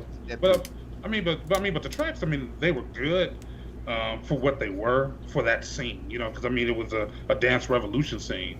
And if you watch anybody doing dance revolution, if you got kids that got that thing, that's the kind of energy they need to do that kind of scene. So it made sense for that scene, but I don't know in general if I'm gonna be riding with that in my title playlist. That ain't about to happen. Look, as soon as we stop talking about it, I'm taking all 3 of these shits off my playlist. Like, fuck, man, I ain't trying to. Listen. So as far as the production goes, for me, it's 2 K-pop songs and 1 pop rock song, right? It's 2 K-pop songs and 1 pop rock song. The 2 K-pop songs sound exactly like K-pop, and the 1 rock song sounds like pop rock song. Sounds like it came right from an episode of Seventh Heaven of Dawson's Creek, right? And that's it. There's nothing else to say about them. These are forgettable ass songs. Yes, they are. And I can't wait to forget that I heard them. These are forgettable ass songs. That's all I got to say. Monty, do you have any standouts? No. Jeff Blacktracks, did you have any standouts? No. I would say Down to Nothing is probably the best of the 3. The Dawson Creek sounded one. Okay, okay. Yeah, that's the prettiest Denny's waitress. The one that sounds the least like K-pop is the one that you like the most. Yeah. Awesome. Yeah, that's the prettiest Denny's waitress. That's what it is. It's the nicest looking girl at the DMV. Yes. So there you go. All right. Yeah. All right. That's a Doug Stanhope joke. You know what? I'm glad you asked the question. $3,000. I'm hoping that's some Monty Rodica. No. Some Monty Rodica? No, that was Kilo. We're good. Oh, no, Kilo. He says, also the meaning of Hannibal is Baal, the Lord. Oh, shit. Is gracious, or grace of Baal. Monty comes from the name Montgomery, which originates from a commune in Normandy called Saint Germain de Montgomery. See, there you go. Look at that. I like that. Hannibal is the grace of Baal. I like that. Yeah. And look, Baal, and look. I'll give you a hint. My actual name means the man from South Munster. So there you go. What? Yes. Oh, right. Okay. I just thought about that and got you. Yeah. The man from South Munster. Okay. That's seriously. Like, I look it up. I bullshit you not. So my name means. Interesting. Very okay. All right. That's interesting. I'm like, yeah. Okay. Okay. All right. This is all right. Let's get off of this terrible fucking. Yeah. It's time to move into the movie itself. And I think since wait, did we let Jeff Blacktracks go first? Then me. Now I'm it's going you. first this time because it's me. Yeah. So look, Justice League versus Teen Titans. Of the 5 movies we had to watch, this was the one I liked the least. And that isn't to say that this is a bad movie, because this isn't a bad movie at all. Watching Damian Wayne and Blue Beetle and Raven, watching them all interact together, and just basically just having like Raven be like that, you know, that fucking kind of cunty Brewster ass, don't nobody talk to me because I'm a bitch, and then fucking Damian Wayne being like I'm rich and I can kill you all if I feel like it. You know, putting them all together creates a unique dynamic, but it ends up being fun to watch. And then you get to see, like, you know, how Raven deals with her daddy issues with Satan, and how Damian deals with his daddy issues with Batman, right? Yeah. You know, look, it's fine. Like, look, the movie is fine. The only 2 things about this movie that I did not like. The only 2 things about this movie I did not like: that fucking fairground scene. Just that whole they played Dance Dance Revolution. Look, I get it. It's a throwback to the cartoon. Yeah. All right, it's a throwback to the cartoon. But these niggas played a whole game of Dance Dance Revolution and made us watch the shit. Yeah. Why? Why I don't like why is this in the movie, and why is it like 3 minutes long? Okay, why do we have to listen to the length of? Look, I got a song. Like, look, me, Ace Wonder, Johnny Facebook, Famous Brasco, Tina Meffin, my production team. We got a song in one of the Dance Dance Revolution games. Okay, you want to know which one it is? I don't fucking know, because I won't fucking play it. I don't know which one it's in. It's in one of the Dance Dance Revolution games. We got a song in that motherfucker, and I can't tell you which one it is. Wow. All right. Hang on. Yeah, hang on. that's how much I'm not. So if I won't even play a game that I did a track in, right? I got a track that I produced that's in one of those games, and I don't even know which one it is. Do you think I want to watch a cartoon play this game for 3 to fuck minutes? No, not at all. Not at all. Not at all. Like I said, of all the movies that we watched, this is the one I like the least. This is still a decent movie, but it's not the best of the bunch. I give this movie a C+. Jeff Blacktracks is on you. All right. I'm kind of the same way with you. The one problem that I have with this movie is it's called Justice League versus Teen Titans, and to me, I didn't feel it was a true Justice League versus Teen Titans movie. Mm-hmm. You know what I'm saying? Like, when you look at Justice League War, not a war, I mean Justice League Doom. Let me just say that one, because I know my bad. I'm removing the songs from my playlist right now, and they decided to play one last time. They're like, don't leave us, Hannibal. Don't leave us. Sorry. Turn the volume down. Sorry. Fuck this shit. I don't even want titles suggesting more shit like this to me. Oh, it's too late. You're already on the list. Yeah, but I mean, when you look at movies like Justice League Doom, you know, where literally the Justice League were being taken out by Batman, to me that was more of a real versus type of movie than this was. And then another thing, I don't know about y'all, but I can't stand Damian Wayne in none of the daggone Batman movies. I hate that motherfucker. Look, man. this Damian Wayne almost was my What's Eating Hannibal today. Yep. All right. Yep. If it wasn't for this music, we would have gotten What's Eating Hannibal instead of Have You Heard This Shit. Oh my God, man! I mean, Damian Wayne, he sucks, man. He just all he ever does is whine and just it's like somebody just wants to pick. That's why with my man shot him with Blue Beetle shot him, I was like, and fried that. Yeah, and look, here we go. I'm gonna throw Hannibal on the spot real quick. Then you continue. We hit our goal to do that thing. If we're at what is that 467.87 right now. If we hit 500 before 525 before this episode ends, I will talk Hannibal into doing his his Damian Wayne What's Eating Hannibal, and we'll record it and upload it separate to the channel. Okay. So there you go. I'm not prepared. I don't have that much. It won't be live. It'll be a separate thing. I'll give you the time you get for a show, and then we'll even go live and just leave it up on the channel. How about that? Yeah. And look, I'm with that. John Weiss says the problem is they are all various grades of teenage sullenness. The original cartoon gave more variety of personality. Raven's stoic against Starfire's giddy energy, etc. Yeah, look, the Teen Titans cartoon and Young Titans do a much better job of it. But that's also because they have episodes to stretch out to be able to tell a story and explore these characters' personalities. Whereas when you watch these animated movies, it's like, man, you got 65 minutes, go. Yeah. True. You know. So that's. I'm sorry, Jeff Blacktracks. You would say I had to. I just wanted to add that in while we were had the break. So, check out the link. First link, hit us up. If we hit that much more of the goal. Dildor asked if Damian Wayne is like Scrappy Doo. No, he's not. No. Damian Wayne is a badass in this movie. Like he's a badass in all of these movies. But I was having this conversation with Monty when, like, as I have a sleep playlist of all of these all of the DC animated movies, and I always make it a point to remove any of the movies starring Damian Wayne. All right. Because I fucking hate that kid. Just hearing him talk is just like, man, fuck that. Like, I've never wanted to hit somebody as much as I want to hit that fictitious character. Like, I want to punch Damian Wayne like I wanted to punch Joffrey Baratheon. Okay? I want to lay that kid the fuck out. All right.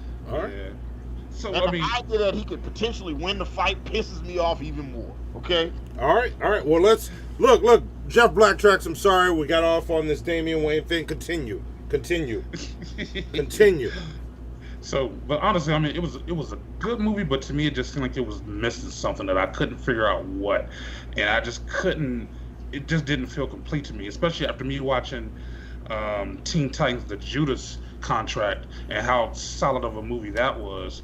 I was like, something's missing in this movie. It's even to have the Justice League in it. So I really just gave it a B+.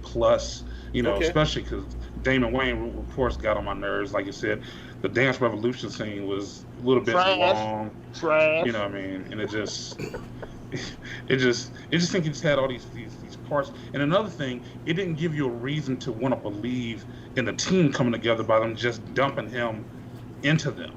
Yeah. Just like, here's you're the next Robin. Like, that just didn't make no sense. So it just didn't. They didn't really have a real reason to really accept him or be like, okay, yeah, you're part of the team, other than that dance scene. That was just like, it's too corny. Yeah. All right.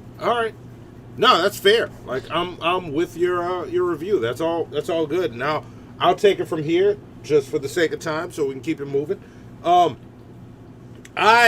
What I liked about this movie, I thought it was a fun movie, and I agree with you, Jeff Blacktracks. Should I call you Jeff Blacktracks? Jeff Blacktracks? Tracks? Look, I'm gonna call you Tracks. Just don't call me late for dinner. I don't care. We good. I'm gonna call you Tracks. I'm gonna call you Tracks because it's one of my favorite Autobots. So there you go. That's what's up. There you go. I'm calling you Tracks. That's what it is. See, hey, Sam, Hannibal, you see, he the first person that knew where I got that name from. Yeah. We actually had this conversation the other day. That's hilarious. Yeah, I'm a Transformers fan, so that's my shit. Which is why I hated Transformers so much, and I didn't get to say anything about it because Hannibal turned that entire 4-hour show into a 4-hour What's Eating Hannibal. Listen. I really hate those Michael Bay Transformers movies. I really do. Yeah, and y'all don't even know how much I hate them. Yeah, y'all don't even know. I didn't even give Monty just like Zoe. I didn't even give Monty a chance to talk. Yeah. So, but anyway. Much like Trax said, the nostalgia was there, and that played a lot into how much I love this movie. If I were grading this movie on nostalgia and how much I loved it, my grade would be through the fucking roof. But that being said, this movie was fun. Like, I got what they were doing. They did a good job, and I tried to look at it through the lens of forget everything I saw. This is where we start. They did a good job of setting it up. Like they established Damien as this fucking brat of a piece of shit kid who's like, what is he, like 15 and like, I'm an atheist with that arrogance of I figured this shit out, and he's misusing all this stuff or using it. He's using the shit like a blunt instrument instead of a scalpel. Yeah. But he knows he's smarter than everybody in the room, and it hurts him. Like, that's one of his character flaws. I love that as a character flaw because he's so young and doesn't understand how to use what he is. But he will whip your ass with a surgeon's precision. And he's mastered that, but can't master being around people because he doesn't have the social skills. I love that aspect. He don't know how to talk to bitches, but he knows how to kill Superman. Yeah. He's like, oh, I could kill Superman in seconds if you wanted me to. But, you know, I kind of like Raven. I don't know what to say to her. I like your trapped dad in your forehead. That's cute. Like, no, that's not your opening line, Damien. Don't do that. But say, hey, with that jewel in your forehead, why is it so small, bitch? Is your family poor? well, man, that nigga spit out whiskey.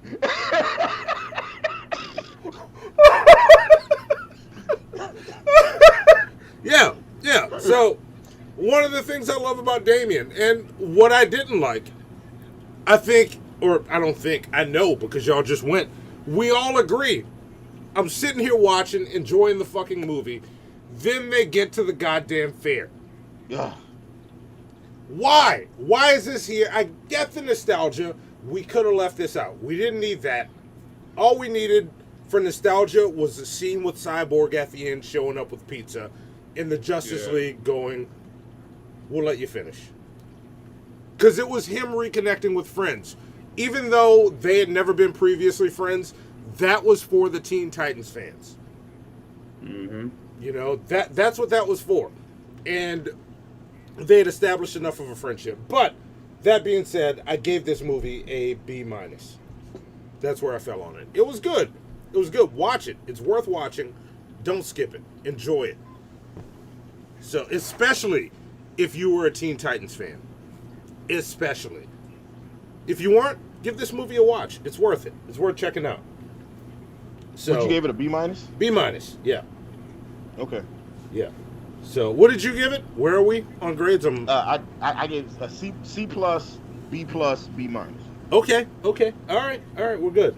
We're in the same. You're the high man, I'm the low man on this one. Okay, all right. Well, all right, look at us on time. We're doing good. All right. Let's go into the next segment.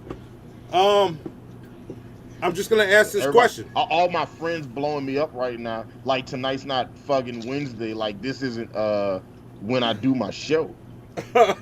Like, you niggas is bad friends. Yeah, and look. This is the perfect time to ask, because you got that fire or stop blowing up my phone. I just want to ask you, Hannibal, what's eating Hannibal? These niggas calling me right now. That's what's eating Hannibal. All right. Well, let's talk about it. Here we go. Yeah, but let's do it. Let's run my theme music. Often imitated, but never duplicated. Yeah, that's it. OG, original gangster, original gangster.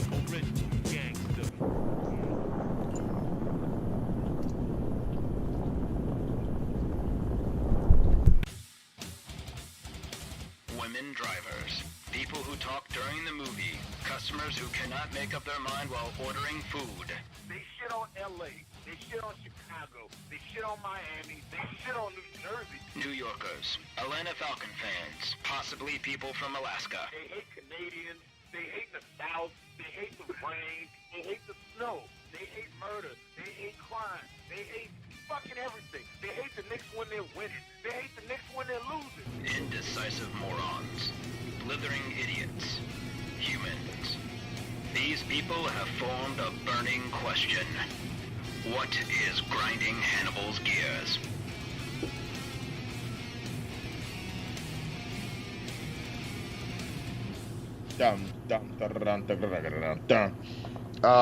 It said Dildo the Penetrator says, notice Alaska never responded to the diss track. Pussy boys. Damn right. Alaska don't want no smoke. You know what I'm saying? They don't want it. They don't want it.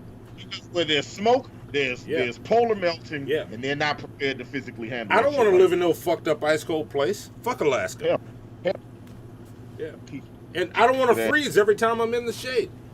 You know what I'm saying? Like, you know what I'm saying? I'm not trying to go, like, first off, it's not even America, okay? It's fucking West Canada. All right, let's call it what it is.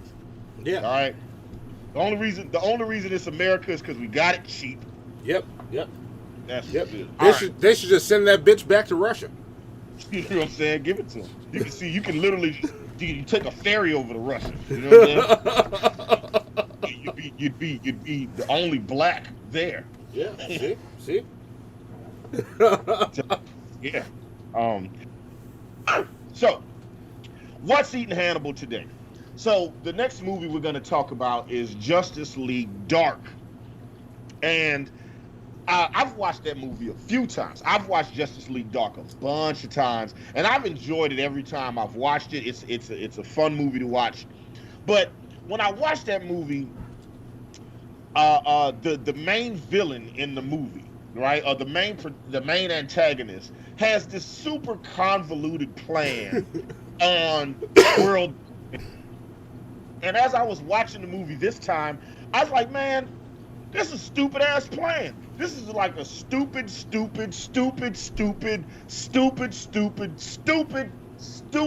plan. But DC supervillains would tell you this. Easiest thing in the world.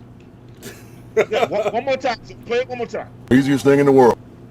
Right. It's give you these stupid ass plans, and then they'll tell you why the shit is like, oh, it's no big deal. This is easy, right? And DC just does this shit, right? So I want to lay out a couple things for y'all because I thought about this shit today, and it started pissing me off, right?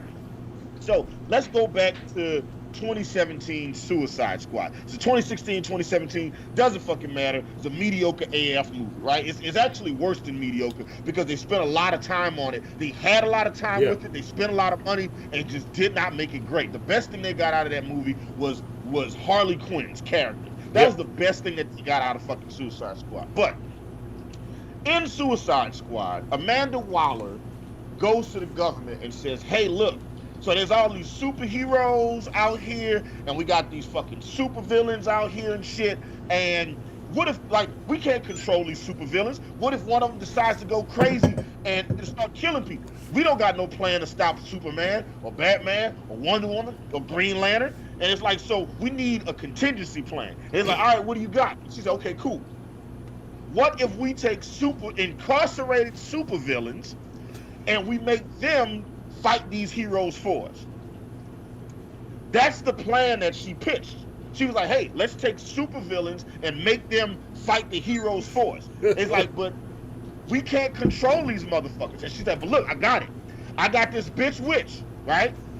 I got this bitch witch, and we're going to use the bitch witch to control the other supervillains if they get out of pocket. Plus, I got some bombs in these niggas' necks. That's how we can do it. And the government's like, I don't know. This just seems kind of dicey. And then the bitch witch escapes. Okay? The bitch witch is no longer under her control. And then the bitch witch starts tearing shit up. And then Amanda Waller's like, hey, this would be a great time to enact my plan to make bad guys fight for us. Wait a minute, bitch. Your plan was to use supervillains to fight supervillains, and you was gonna control them with the bitch witch. But not a bitch witch you don't got control over no more. You know what I'm saying? This plan is ridiculous. This would be the equivalent of going to a restaurant, like Amanda Waller coming to you and say, hey, I got this great idea for a restaurant where I serve chicken, pork, and fish that is not thoroughly cooked. It's not well refrigerated, and it's not thoroughly cooked. And the government says, man, this is an awful idea. This is a terrible idea. Said everybody's gonna get sick and get food poisoning and fucking sue us. And they're like, no, man, this is a great idea. We should do this shit. And look, I got this great fucking bitch witch chef that's gonna make sure everybody is okay, right? Because she's gonna be a great chef. Okay, fine. Then the bitch witch chef fuck around and gets food poisoning, and then Amanda Waller still suggests that you eat at the restaurant. That's what the plot of Suicide Squad is. Yeah. Yeah. Okay? It's a stupid plan. But DC supervillains would tell you this. Easiest thing in the world. One more time. So what do they say? Easiest thing in the world. Now, let's move on to another dumbass DC supervillain plot. Let's move on to Batman versus Superman. All right. So, for anybody who's seen Batman versus Superman, Lex Luthor has the worst plot in the history of plots. This is the worst plan in the history of plans. Okay? Lex Luthor's plan was to find out Superman and Batman's secret identities. Then lure Lois Lane to Africa to interview a rebel general. Then expose the CIA operative Jimmy Olsen to get the rebel general to capture Lois, so that could ensure Superman showing up. And then he's gonna murder the rebels and burn the bodies to make it look like Superman did it, so Superman can get the blame. Then he's gonna bribe an African villager to give false testimony to Congress, so that way Congress will have to call Superman to testify.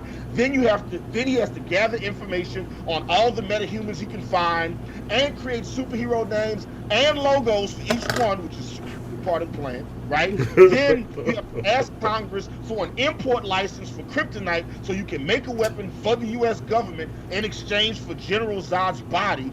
Then you have to remove General Zod's fingerprints with a kryptonite scalpel. Then you have to hire inmates to kill criminals in jail with Batman's brand, so that way when Clark Kent is covering local Gotham football games, he can secretly discover that this is happening and then get mad at Batman. Then you have to mail photos and newspaper clippings to Clark Kent with crazy writing. Then you have to intercept disability checks from former Wayne Corp employees and then mail those checks back to Bruce Wayne with crazy writing. Then you have to invite Bruce Wayne and Clark Kent to a charity event that you're promoting and then introduce them to each other. Then you have to give a disgruntled Wayne Corp employee a lead-lined wheelchair. Then you have to pee in a jar and then leave it for a congresswoman. Then you got to blow up the Capitol building with Superman inside, and then assuming that would push Batman over the edge, then you would have to use the stolen General Zod's fingerprints to get access to the crashed Kryptonian ship, combine your DNA with Zod's DNA to create Doomsday, patent pending on the name, kidnap Superman's mom, reveal to Lois Lane your evil plan, blackmail Superman into fighting Batman, and if all that doesn't work, then maybe Doomsday can kill Batman and Superman. That was this nigga's plan. That was his plan. Somebody wrote this shit down. All that shit. It was like, this is Luthor's plan. I got a 17-point strategy for Lex Luthor to take over the world. Say, bro. Look, listen, what if Lois Lane didn't get sent to Africa? What if Perry was instead of Lois? Then your whole plan is fucked up. Yeah. All right. You know what I'm saying? What if the evidence that you wasn't able to plant evidence that Superman didn't kill Africans? What if Congress wouldn't have given you permission to export the kryptonite? What if the kryptonite scalpel wouldn't have removed General Zod's fucking fingerprints? What if Clark Kent wouldn't have believed that Batman killed those inmates? What if at your charity event, these niggas would have talked about their upbringing and been like, oh man, what's your mama's name? Martha? Oh shit, nigga, me too. I guess we back to this now. There are 1,000 things that had to go exactly right in order for this plan to go. This is a stupid plan, but this is how like DC supervillains, like they come up with these stupid plans. But to the DC supervillains though, what would they say? Easiest thing in the world. One more time, one more Easiest thing in the world. Right. So let's move on to Justice League Dark. All right. The main villain has got magic cancer. He's got cancer. Yes. Magic. It's magic cancer. Yeah. He's got magical cancer. I am not making this up. That is what they call it in the goddamn movie. This nigga is magic cancer, and he's got a little piece of an evil ruby that stops him from dying. And he's like, damn, I need the whole ruby to not die. But John Constantine has the magic ruby. So this is what I'm gonna do. I'm gonna try to kill myself, and then Constantine is gonna come to my house and try to save me. And then when he tries to save me, he's gonna bring me to his haunted mansion. And then when I get to his haunted mansion, I'll tell him, oh, Felix Faust tried to kill me. And then yeah, I'm not making this shit up. Then fucking John Constantine is gonna be like, hey, Magic House, I want y'all to do whatever my dying friend asked you to do. I'm gonna leave, but I want you to do what he tell you to do, and then I'm gonna leave and go fight Felix Faust. And then John Constantine leaves the house, then I'm gonna be able to tell the house to give me the rest of the magic ruby. This was this nigga's plan. This was the plan, okay? And let me tell y'all, this shit is stupid as hell, because when the first time this nigga tries to kill himself, he actually kills himself, okay? Yeah. And fucking Batman just happened to have a fucking adrenaline shot and saved this nigga's life. What if he'd have died right there? That'd have been the end of the fucking movie. Yeah, if they didn't call Batman in. You know what I'm saying? And then it's like, he was just assuming that fucking Constantine was gonna take him to his magic house, and then when they get to his magic house, he's like, oh, Felix Faust did this shit. What if Constantine would have been like, cool, me and Zatanna gonna go fight this nigga. Hey, Batman, you stay behind with Richie. Look, let me tell you, DC supervillains be having these stupid fucking plans. But if you let them tell it, what do they say? Easiest thing in the world. One more time. Easiest thing in the world. Like, stupid plans. All right, like DC, stop writing your supervillains with these convoluted, stupid ass plans, because it's dumb as hell, doesn't make any fucking sense. That's what's eating Hannibal. Now let's talk about this goddamn movie. All right. Y'all understand? I'm so agitated with these plot lines. My whole face is covered in fucking sweat right now. Yeah, well, let's get into it. Let's get into it. So I guess it falls back on me now to start. I think it falls on me. All right, take it, Jeff Blacktracks. There we go. Yeah, so, I got the order wrong, because normally we go this way. All right. And I could have did Justice League. Okay, I could have did the Justice League live action movie. I could have did Aquaman. I could have did Shazam. Like, it doesn't matter. Like, if the movie wasn't directed by Christopher Nolan or Tim Burton in the 80s, then all the other plot lines is awful. Like, these villains be coming up with the most convoluted, ridiculous fucking, God, it's trash. It's fucking trash. Yeah. I'm sorry, I'm done. You're not wrong, though. You're not wrong. Oh, bro. Pissed off. Yeah, you're not wrong. And look, if y'all want that What's Eating Hannibal about Damian Wayne, hit that Streamlabs. That's what it costs. That's what it costs. Like, it's not coming tonight. It will come in the next couple days. I'll call him up on Skype, and I'll just share the screen with him, and he'll be like, "Why you calling me? It's time for What's Eating Hannibal. Go, Damian Wayne." Like, that's what I'm saying. Amanda Waller had a bad plan, and she was like, her plan was contingent on the bitch witch.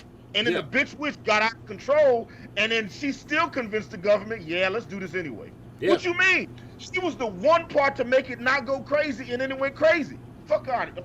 I'm sorry. Yeah. All right, Jeff, what you got? Tracks, what you got? So, Justice League Dark. I did like this movie, but this one and the next one we're going to talk about, I talked to him about this. Donated towards Hannibal's verbal decimation of Damian Wayne. There we go. Brian Harris, thank you. Thank you very much, Brian Harris, and it is absolutely appreciated. Look, Damian Wayne is a piece of garbage, okay? Save it, Hannibal. Save it. Save it. Blacktracks. Go. I'm in this zone right now, Monty, okay? I want to fucking... So... Hey, Dildo the Penetrator. I want your money to make Hannibal rant.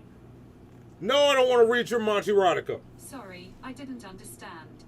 Fuck you! Who asked you? Did Alexa just jump in. Yeah. Oh my Just goodness, sorry, that's I didn't hilarious. understand. You don't need to understand. Shut the fuck up. All right, continue. Alexa wants you to read some Monty Roddick. One thing I noticed about this movie, though, is just like the one we're getting ready to go to after this one, I call these slow burn movies. Yeah. Like, unlike the other ones that we were watching that were all about action. Because... Oh, we're good. Because... We'll get to that. Oh, okay. Because these are talking about, magic and mysticism. They got a lot of story to tell. So it's kind of how they had to come up with a whole new squad, of course, that was all about mysticism and magic. There was a couple of things that really kind of got on my nerves, though, is the team that they put together, they didn't really put a team together. Like, I would have loved to see them do more with Swamp Thing, because he's cold. Yeah. I would have loved to seen him be more in the movie with them versus just being pissed off at Constantine. You know what I'm saying? It was just like they just kind of did like a Justice League light, you know what I mean? Where you just had, Zatanna, Constantine, and Deadman all together. But I'm like, okay, there's way more people that's in the magic that should have been in this Justice League Dark. They should have been like a serious team going up against a serious threat versus a dude trying to get into a house because he about to go to hell. That's just dumb. Like you said. That's just dumb. He just tried to get into a house, man. Yeah. Come on, that whole concept was just dumb. So, because of that. It's funny that you said it just went off because that was the first thing that went on my mind. Like, I know this dude, he tried to get into a house and then come to find out he ain't the real villain. Like, it's like you can't be that stupid, dude, to think that somebody go work a deal with you. You know what I'm saying, to get rid of cancer from you. You know what I'm saying? It was just all these things that just didn't make no sense. I'm just like, okay. Yeah, and that was the other... I'm sorry. So, because of that, I wound up giving it a B+. All right. B+, that's a good grade. These were... And look, we're talking shit about these movies, but they were good movies. And for the sake of time, I'm gonna jump right into mine. Like, I'm with y'all on all of this. Like, we can bitch and complain. Like, I can nitpick this movie into oblivion. There's so much shit that doesn't work, but then there's so much that does. Like, I often don't like movies that one of my I'm going to start with what I don't like about it. There's so much happening that you're just watching going, but I don't know why that happened. Now we're here. Why did that happen? Mm-hmm. But why did this happen? And then we get to the end and you go, oh, that's why all of that happened. Which I love when movies do that, but I hate the first watch figuring out why they do that. That's what I didn't like. This movie did a good job of using DC's formula of complicated plans to take us down this path of going, oh, why are we doing this? When we got to Faust, I was like, but wait, I don't quite understand why we're fighting him right now. But this is a cool-ass fight. So, and that's both what I liked and didn't like. Like, I just realized it. I just told you both all at the same time. I ended up giving this movie a B. This is a B movie. It was good. I enjoyed it. I would watch it again. It's a B.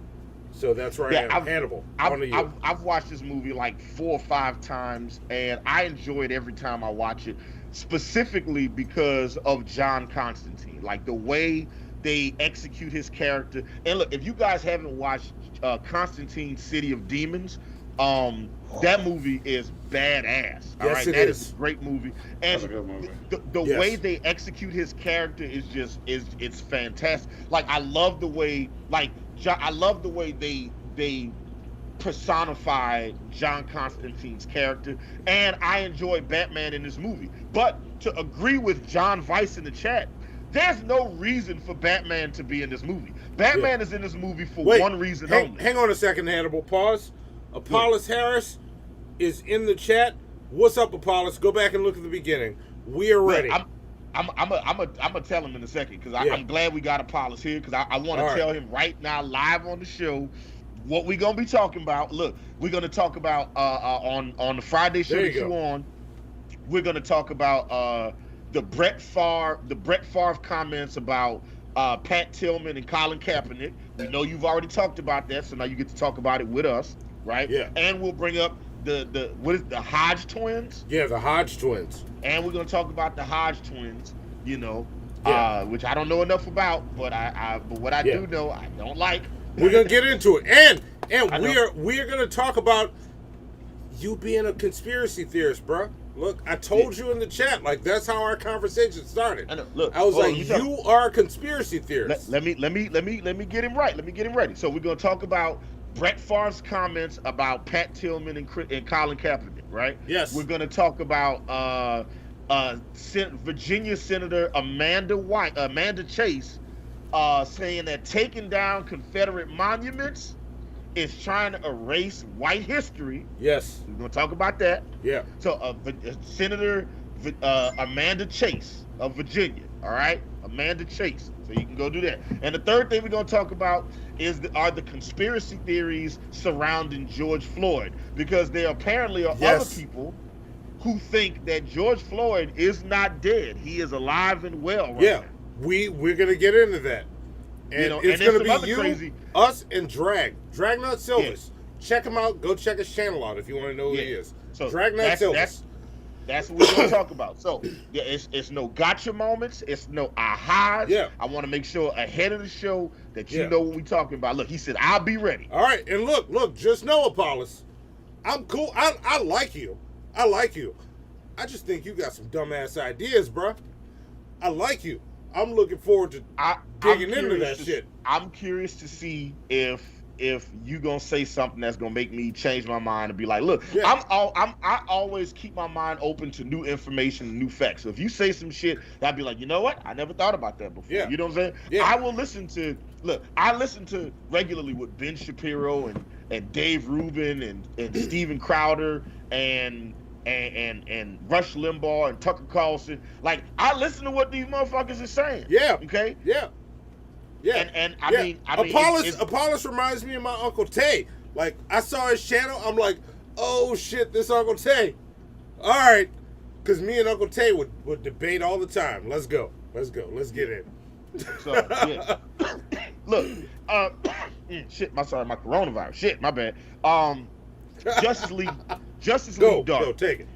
It's a good movie to introduce Constantine to DC fans who don't know who Constantine is, right? That's where this movie is great. What I love his interaction with Batman, but Batman does not need to be in this movie. Batman is in this movie for one reason only, to make people go watch this movie. Yeah. Because if you don't put Batman on this cover, nobody's who's going to watching see this movie? Yeah. Nobody's going to watch this shit. It's like you got to either have Batman or Superman in the shit. You got to have one of them, and Batman makes the most sense. You know what I'm saying? And that's it. But look, this is a fine movie. Richie's plan is dumb as dirt, which I already ranted on, and I'm not gonna say nothing else about it. And there's a couple things that happen in this movie that just really just like Swamp Thing is a cool addition, and also random and comes out of nowhere. Yeah. And as fast as he pops up, is as fast as his ass is gone. Yeah. You know what I'm saying? But also they defeated the supervillain like super easy. Like, it was barely an inconvenience. Like, it's just like, oh, it's not on the screen. I was gonna tell Zoe to play easiest thing in the world, but it's not on this screen. It's on the other screen. It's super. So yeah. So look, I gave this movie a B-. I thought it was almost really good. Okay. I thought it was almost really good, and I actually might change it from a B- to a B. Right now, it's a B-. Okay.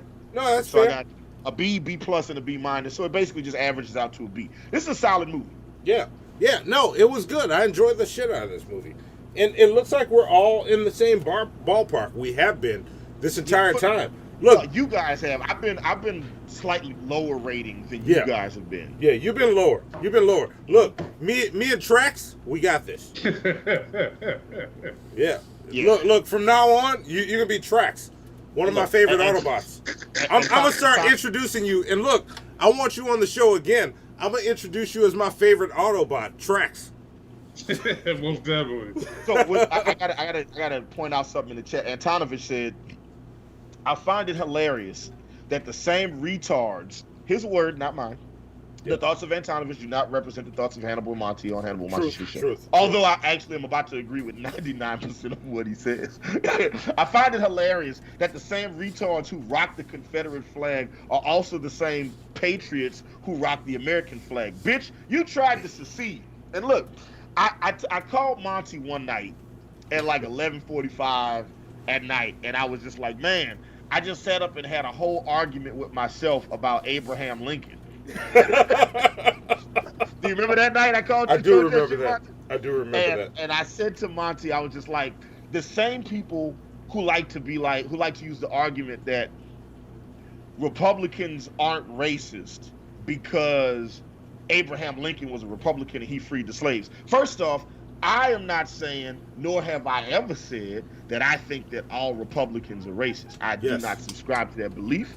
You know, I know lots of people that vote Republican, that vote conservative, that vote hard right, and they're not racist. They love me. They love Monty. Yeah. I've had many of them work for me. I call some family. Like, they're not racist. They're good people. You know what I'm saying?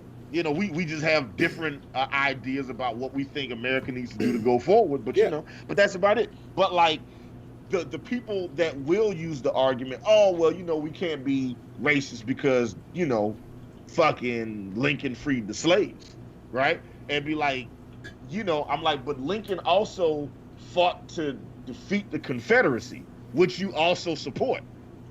Yeah. So how's that work? How do you support the Confederacy and Abe Lincoln simultaneously? How do you represent both sides of that argument? Yeah. And I saw a meme that, you know, the Confederacy lasted 4 years. Obama's presidency was 8 years. So why don't we have some Obama statues?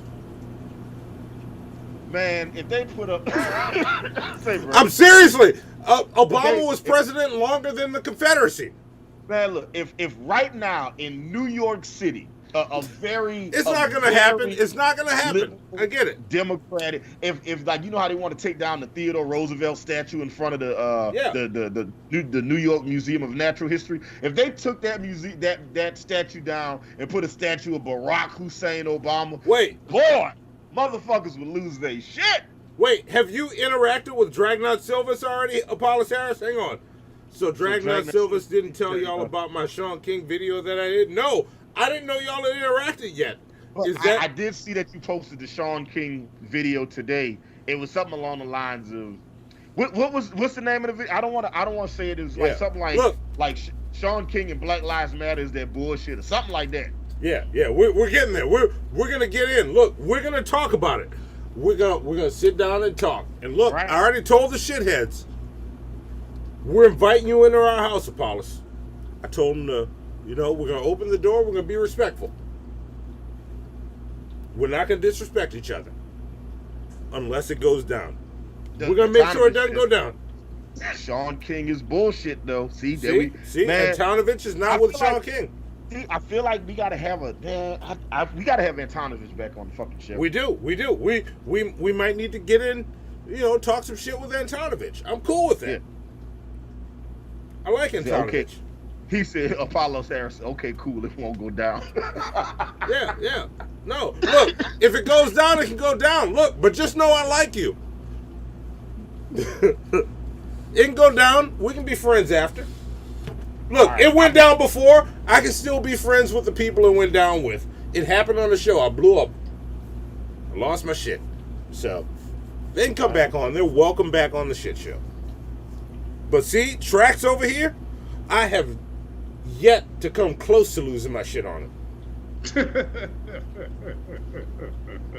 John Vice, the lost your shit show.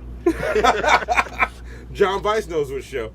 Yeah, but give Friday, John Vice his plunger. Yeah, take your plunger points. Friday, cool. We need to give plunger points to live action animation, E Green, someone, and who else is it? These motherfuckers have been having a conversation in the chat that has been amazing. They were talking about like a HGTV like Find Your Home listing episode where it would be like Destro and Cobra Commander looking for a new base of operations. Okay. And I'm sitting up reading this shit while you talking, and I'm laughing my ass off, and I'm mad that I can't actually dedicate the time I need to it. Like I can't. Like when the show ends, I'm gonna go back and read everything. These motherfuckers wrote some shit, and have me falling the fuck out. All right, get your points for that. And, Yes, and look, that gets us close. Look, we're over time. We got to keep going. Let's keep it moving. Let's go into, and like Apokolips, why you show up at this segment? We're about to go to the next segment of the show. We're going to roll through pretty quick, and it's going to lead us right into the next movie. Let's go to check this shit out. But before you play that intro, because we're going to check this shit out, and just, I guess it's my turn to talk after. So I'm going to ask y'all what you'll think, and then someone says House Flippers Evil Lair Edition. Okay, that's a good idea. But yeah, I'm gonna roll through it. Yeah. What do you got? No, I was about to say this shit is fucking amazing. Go ahead. I'm sorry. Yeah. I'm gonna roll through it, and then I'll just give my thoughts on the movie, and then we'll let it go to Hannibal tracks down there, and then we'll let it all be the same thing. But I got to this because I was like, what am I going to do my check this shit out about? And then as I'm watching Justice League Dark Apokolips War, there's a scene where they meet the Suicide Squad. And there's a fight, and John Constantine talks about his ex.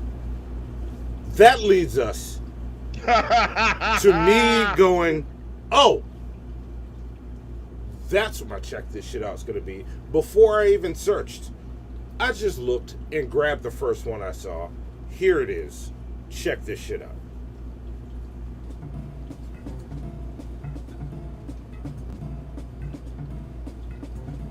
Hannibal and Monty's Shit Show presents. Check that shit out. What is that? I didn't know they made them like that. I don't even understand what I'm seeing. Remember that shit I gave you last week, nigga? It's nothing, nigga. It's nothing. It's nothing, nigga. Nigga, it's nothing. This shit right here, nigga. This shit right here, nigga. Right here, this shit, nigga. This shit here, nigga. Check this shit out. Name is Chris the Brother Gunner like, nigga.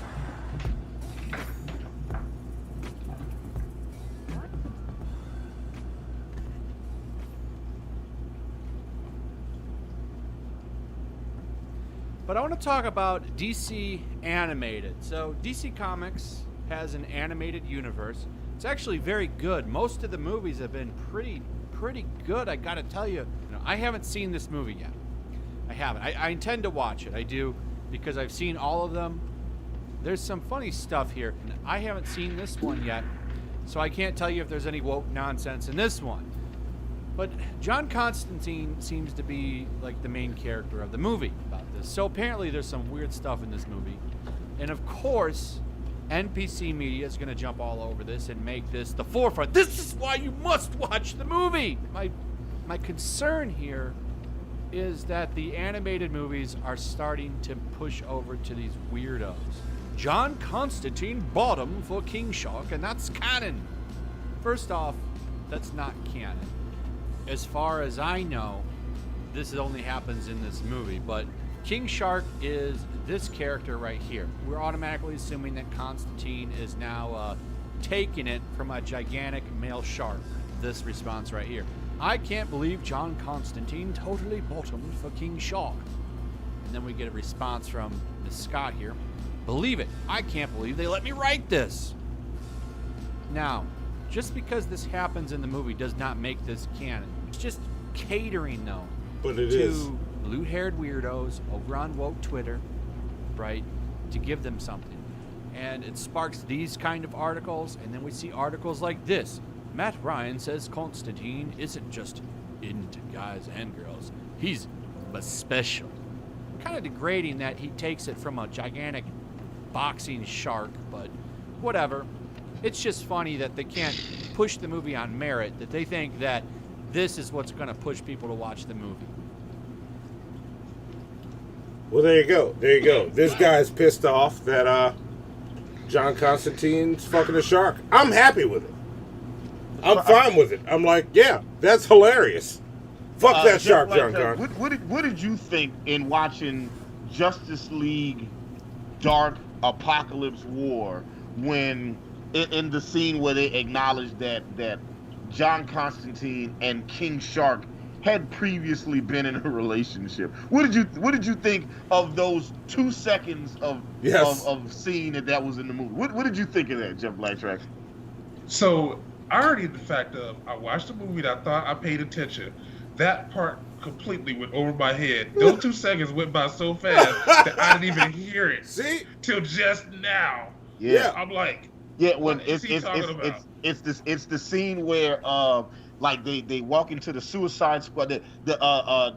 When Harley Quinn is fighting Lois Lane in the boxing match, in the MMA match, whatever it was, and John Constantine looks over at the end of the match, and he's talking to Raven. He's like, "Oh, there's my ex over there," and she immediately thinks that he's talking about Harley Quinn, and she was like, that's your ex," and he was like, and then King Shark looks over at John Constantine and winks at him. Oh, I still thought it was Harley Quinn. You just said that. Jeff was like, "No, I didn't even register that shit." Yeah, it's like, no, nobody's fucking a shark. But see, here's the thing. And he kept saying that John Constantine bottomed for the shark. What if John Constantine was the top? Yeah. What if John Constantine got a magic dick and he used that magic dick to fuck King Shark? Yeah, that's the ultimate question. Does John Constantine have a magic dick? Why are we hung up? Why is this? Because we're not. Like, I'm looking at the chat. Nobody really gives a shit. Which is the proper response? Someone says, what if he was a power bottom? Yes. That's the question. What does that look like? That's what I want to know. And it was a great scene. He said, "Oh man, he takes a licking." Yes. No, that was it. I was done. Yeah. That's it. I mean, look, you got magic everywhere else. Why the nigga can't have a magic dick and balls? All right. Yeah. You know what I'm saying? We don't know. And look, first off, that shark pussy is all cartilage. Okay. Okay. It's all cartilage. Okay. So, and then everybody knows once a shark get wet, it stay wet. All right. I ain't mad at Constantine blowing King Shark back out and shit. And look, the King Shark blowjobs. Okay, look, King Shark blowjobs. Let me tell y'all something. I heard something. A little toothy. He's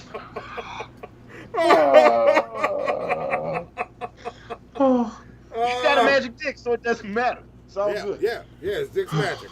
John Constantine has a magic dick. Faberino was like, I went to the bathroom and came back to this.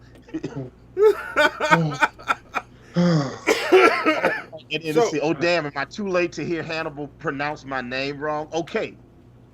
See if I got it. Caius XY2. Caius. Did I say it right? There you go. There you go. Right? We'll find out. We'll get to it. Let me know in the chat. And also, turn that over before I get into my review. We got Streamlabs we didn't read. And oh yeah. Let's see. Did somebody? Oh wait. Oh fuck! Fuck you, Zoe. Why'd you show that to me? I didn't know that's what that was. God damn it! All right, turn it all the way around so I can see it. Dragon in the West says, "I came in when Hannibal was ranting about Batman versus Superman and Constantine. I was very confused as I had just taken a rip. Look, I understand. I just had to get some shit off my chest. You know what I'm saying? I got even more shit I need to get off my chest about Damian Wayne. Yeah, but you know what? If y'all get us there, that's helping. And look, Brian Harris said he donated towards Hannibal's verbal decimation of Damian Wayne. Look, and don't get it twisted. Me hating that character does not mean that he's a bad character. It just means I fucking hate him. The same way I hated Lucius, the kid that plays Draco Malfoy. If I see that kid now, I want to punch him in the face. All right, he a grown ass man. I'll fuck him up on sight. You know, the same way I feel about the kid that plays Joffrey Baratheon. Fuck that dude. I will lay him the fuck out. Yeah. All right. Fair enough. Matter of fact, I was watching Batman Begins not too long ago, and randomly the actor that plays Joffrey Baratheon is in Batman Begins. And when I saw him, Batman was saving that nigga, and I was like, nah, man, punch that nigga in the face. That's how much that's how good he was at playing a despicable, like Lena Headey does such a good job of playing a despicable character. Now, I was watching 300 and seeing that bitch. I was like, man, fucking kick that bitch in the hole. Fuck that bitch. There we go. All right. But anyway, that's not what we're here for now. And I know we need to talk about this movie. Yeah, we got to get to this movie. We're tight right now. You want to talk about the movie and then do the Monty Rodica after? Yeah, I guess we can do that. Yeah, we can wrap up with the Monty Rodica. Who's first this time? Me. I'll take it first this time. Okay. So, Monty, what do you think of Justice League Dark Apokolips War? Justice League Dark Apokolips War was, actually, of all the movies we watched, this was my favorite. Like, I loved what they did in this movie. I loved the setup. I had to rewind when I saw the scene because I got pissed off at first because I thought it said Earth 2 years ago when they went past, and I was like, I did the same thing when I saw it. Yep. Yeah, I got pissed off. I'm like, oh, this is an Elseworlds thing. This is bullshit. I rewound it, and it said no, Earth 2 years ago, or 2 years later. I was like, oh shit. Okay, so we're doing this. Like, all right. From that point, this movie just fucking goes there. Because they realize, and everybody knows, if you see this movie, this is the end of this. I stole $3,000. That better not be more of that shit. This movie ends this phase of the DC animated universe. This is the end of this phase. Everybody knew this going into it. So knowing that, you see that, you're like, oh shit, anything's possible. We can do anything. We can kill Superman in this movie if we want. Nobody's safe once you know what's going on. That being said, they played it like that. It was a fucking fun ride. I loved Etrigan's death scene. How they established him just giving up because he had been through so much. He lost the guy that hosted him, and he's like, I don't rhyme anymore. I'm just bored. And his last line was a rhyme. I loved it. What didn't I like? I didn't like the ending. Like, I really wish they had just... I wish DC had the balls to stick it and go with it. Like, all right, we fucked everybody up. Now we're going to do more DC movies with them fucked up. And then give the people that want standard Superman and Batman something else. But, give them a standard Superman, Batman that's not part of this universe. Let this universe go, because that would have been fun. But I enjoyed this movie. I gave it a solid A. So, okay, Hannibal, on to you. Hold on, let me write your grade in, Monty. A. So look, when I first saw this movie, when I started watching the movies for this list, we initially didn't have Flashpoint Paradox in here. We actually had a different Justice League movie in there. What is it? Not Final Frontier. What was it called? Final Frontier? Yeah. It was. Oh shit. New Frontier. New Frontier. Right. So initially, it was supposed to be New Frontier instead of Justice League Flashpoint Paradox. And after I watched this movie, I was like, oh shit, we have to add Flashpoint Paradox. I called Monty. I said, we need to add Flashpoint Paradox to this list. And Monty was like, well, instead of adding it, let's just switch out. And I was like, okay, cool. And that's what we did. The first time I watched this movie, I was blown away. I was like, this shit is fantastic. The second time I watched it, I was like, that's pretty good. You know what I'm saying? And look, it doesn't stop being a good movie because it's still a good movie. I still enjoyed it. what I love about this movie is just the blatant death. Like this movie, we see like superheroes literally get ripped in half. All right, like there's a scene where oh man, who was it? We watched.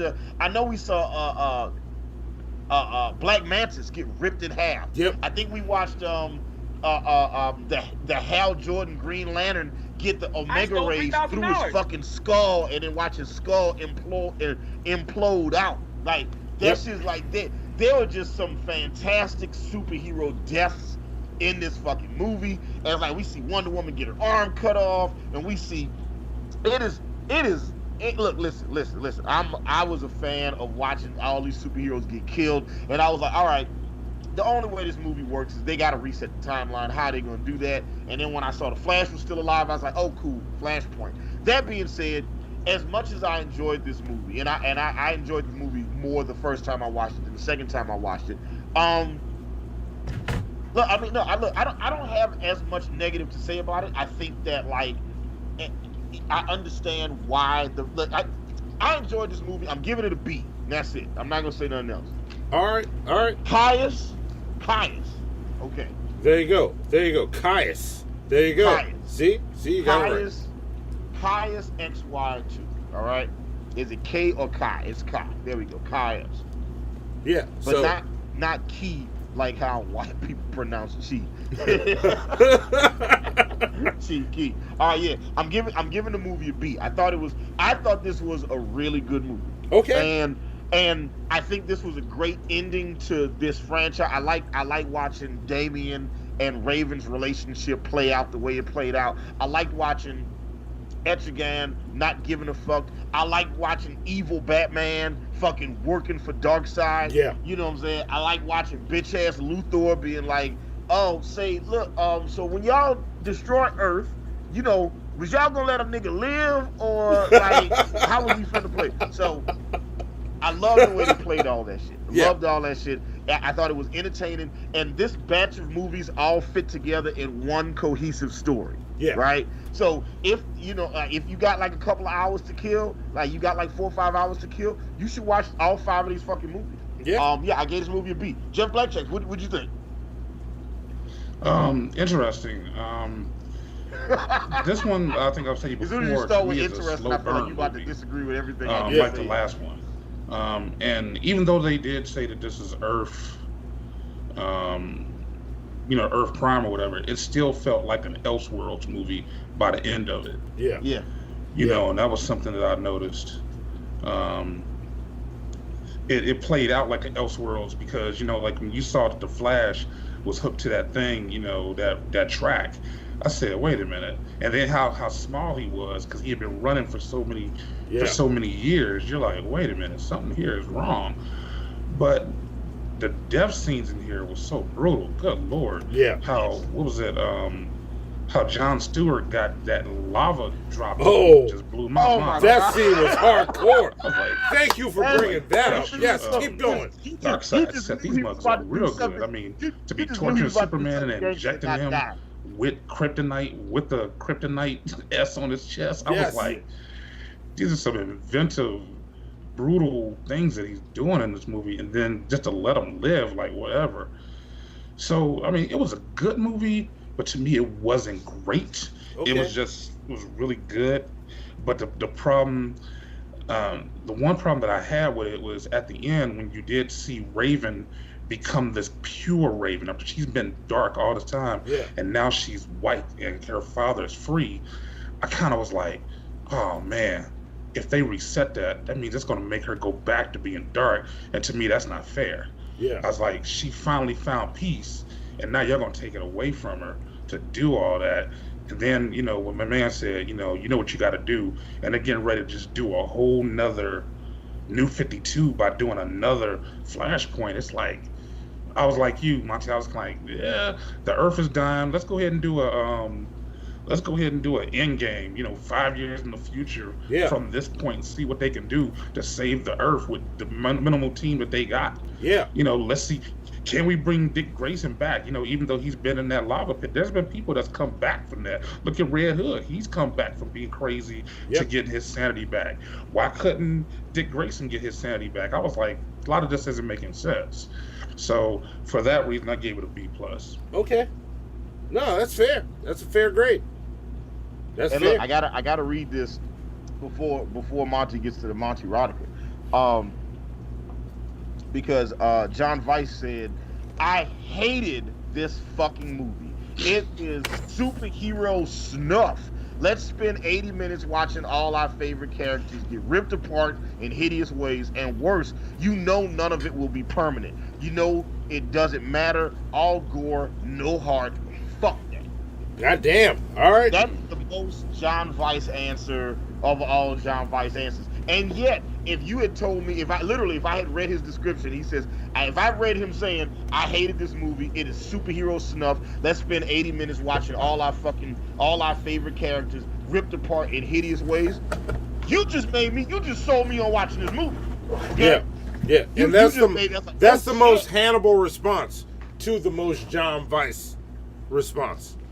Yes. I'm like, you just know you just sold me on watching the movie. Yeah. All right. I was, oh shit, this is badass. I fucking love that shit. But it does become obvious at a certain point. You'd be like, okay, there's no way they're letting these characters stay dead. Yeah. Because there's too many there's no way Wonder Woman is gonna stay fucked up and all the entire Lantern Corps is dead. This motherfucker breaks Kilowog's neck. Yes. Kilowog's my favorite Lantern, by the way. That hurt. That hurt my heart. And that motherfucker killed Jon Stewart. I was like, look, I stood up and applauded. It was like 3:00 in the morning. Shayla was like, what's happening? Huh?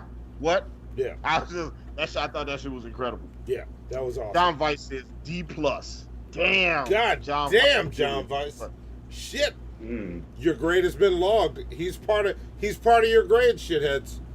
Like, he affects the shithead list, and they're two totally different lists. Put John Weiss's grades into? He's with the shitheads. He's in the chat. Okay. He's a shithead grade Weiss, right now. In the chat, put all your grades. And I'll add them to the list. For all 5 movies that you saw. But here's the rub. You can only grade the movies if you've seen them within the last 30 days. If you haven't seen it in 30 days, you got to rewatch it before you give us your grade. That's true. And I'm letting you grade on the honor system. So whatever grades you give me, I'm presuming that you've seen them within the last 30 days. Yeah. So, yeah, there we go. Now that we've done that, and we've come to the end of another shit show, and I know we're running a little bit long on time, so we got to wrap this up. Monty. Yeah. You got some Monty Rodica to read. Oh, and then Brian Harris says, all right, time to wrap this up. So wrap this up. Wait. All right, time to wrap up this Don't Know, so we can hear Hannibal tear Damien a brand new one. Yeah, we're almost there. We hit 500. We're almost there. Look, a $25 Monty Rodica, and make it as long and as nasty as you want it to be. But Monty's about to read something right now. So, to our lovely producer, Zoe, can we go full screen? And she be right on point with the music, too. She is ready all the time. Ladies and gentlemen, for another edition of Monty Rodica, the mahogany throat himself. Give it up with the pumpkin spice panty drum. Give it up. Okay, we're done. We're ready for this. Fuck you. Who is this? This is Kilo. Fuck you, Kilo. Yeah. At least it won't be Alan Reyes. You gotta go get checked out. Like, I gotta, that's all I gotta say to Alan Reyes. But Kilo, this one might be tolerable. Here we go. I pulled my dress off, and I'm naked. He reaches down and roughly grabs between my legs. I can feel his long, bony fingers slip inside me. His thumb slides in the crack of my bottom and lifts me like a bowling ball. A six-pack, like I was light as a feather. What? Okay. All right. Well, there we go. There we go. There we go. I'm done. I'm done. Okay. That's it. Listen. I thought I got all hot and sweaty when I was reading my What's Eating Hannibal, okay? But then I heard that Monty Rodica. Fuck you. Stop. You're overselling it. It's nothing. I'm not overselling. First off, the shit's great, okay? No. Kilo, you did an amazing job. Alan Reyes, you got your work cut out for you. Kilo sent that good shit, all right? It's only great because you like to see me have to do this shit. Stop it. Monty is about to go have the grimiest, nastiest white woman sex that he can have tonight, okay? And look, listen. I'm only talking shit because I'm jealous, okay? Because I've never partaken in that sweet white nectar, okay? I don't know, all right, how creamy the Hellman's is. Yeah, we're Can I ask you a question, Monty? Does it? What's the question? Do it taste like vanilla? You know what, Hannibal? This was a shit show. Y'all finished or y'all done? I ain't got no more talking. Sweet Halloween and collard greens.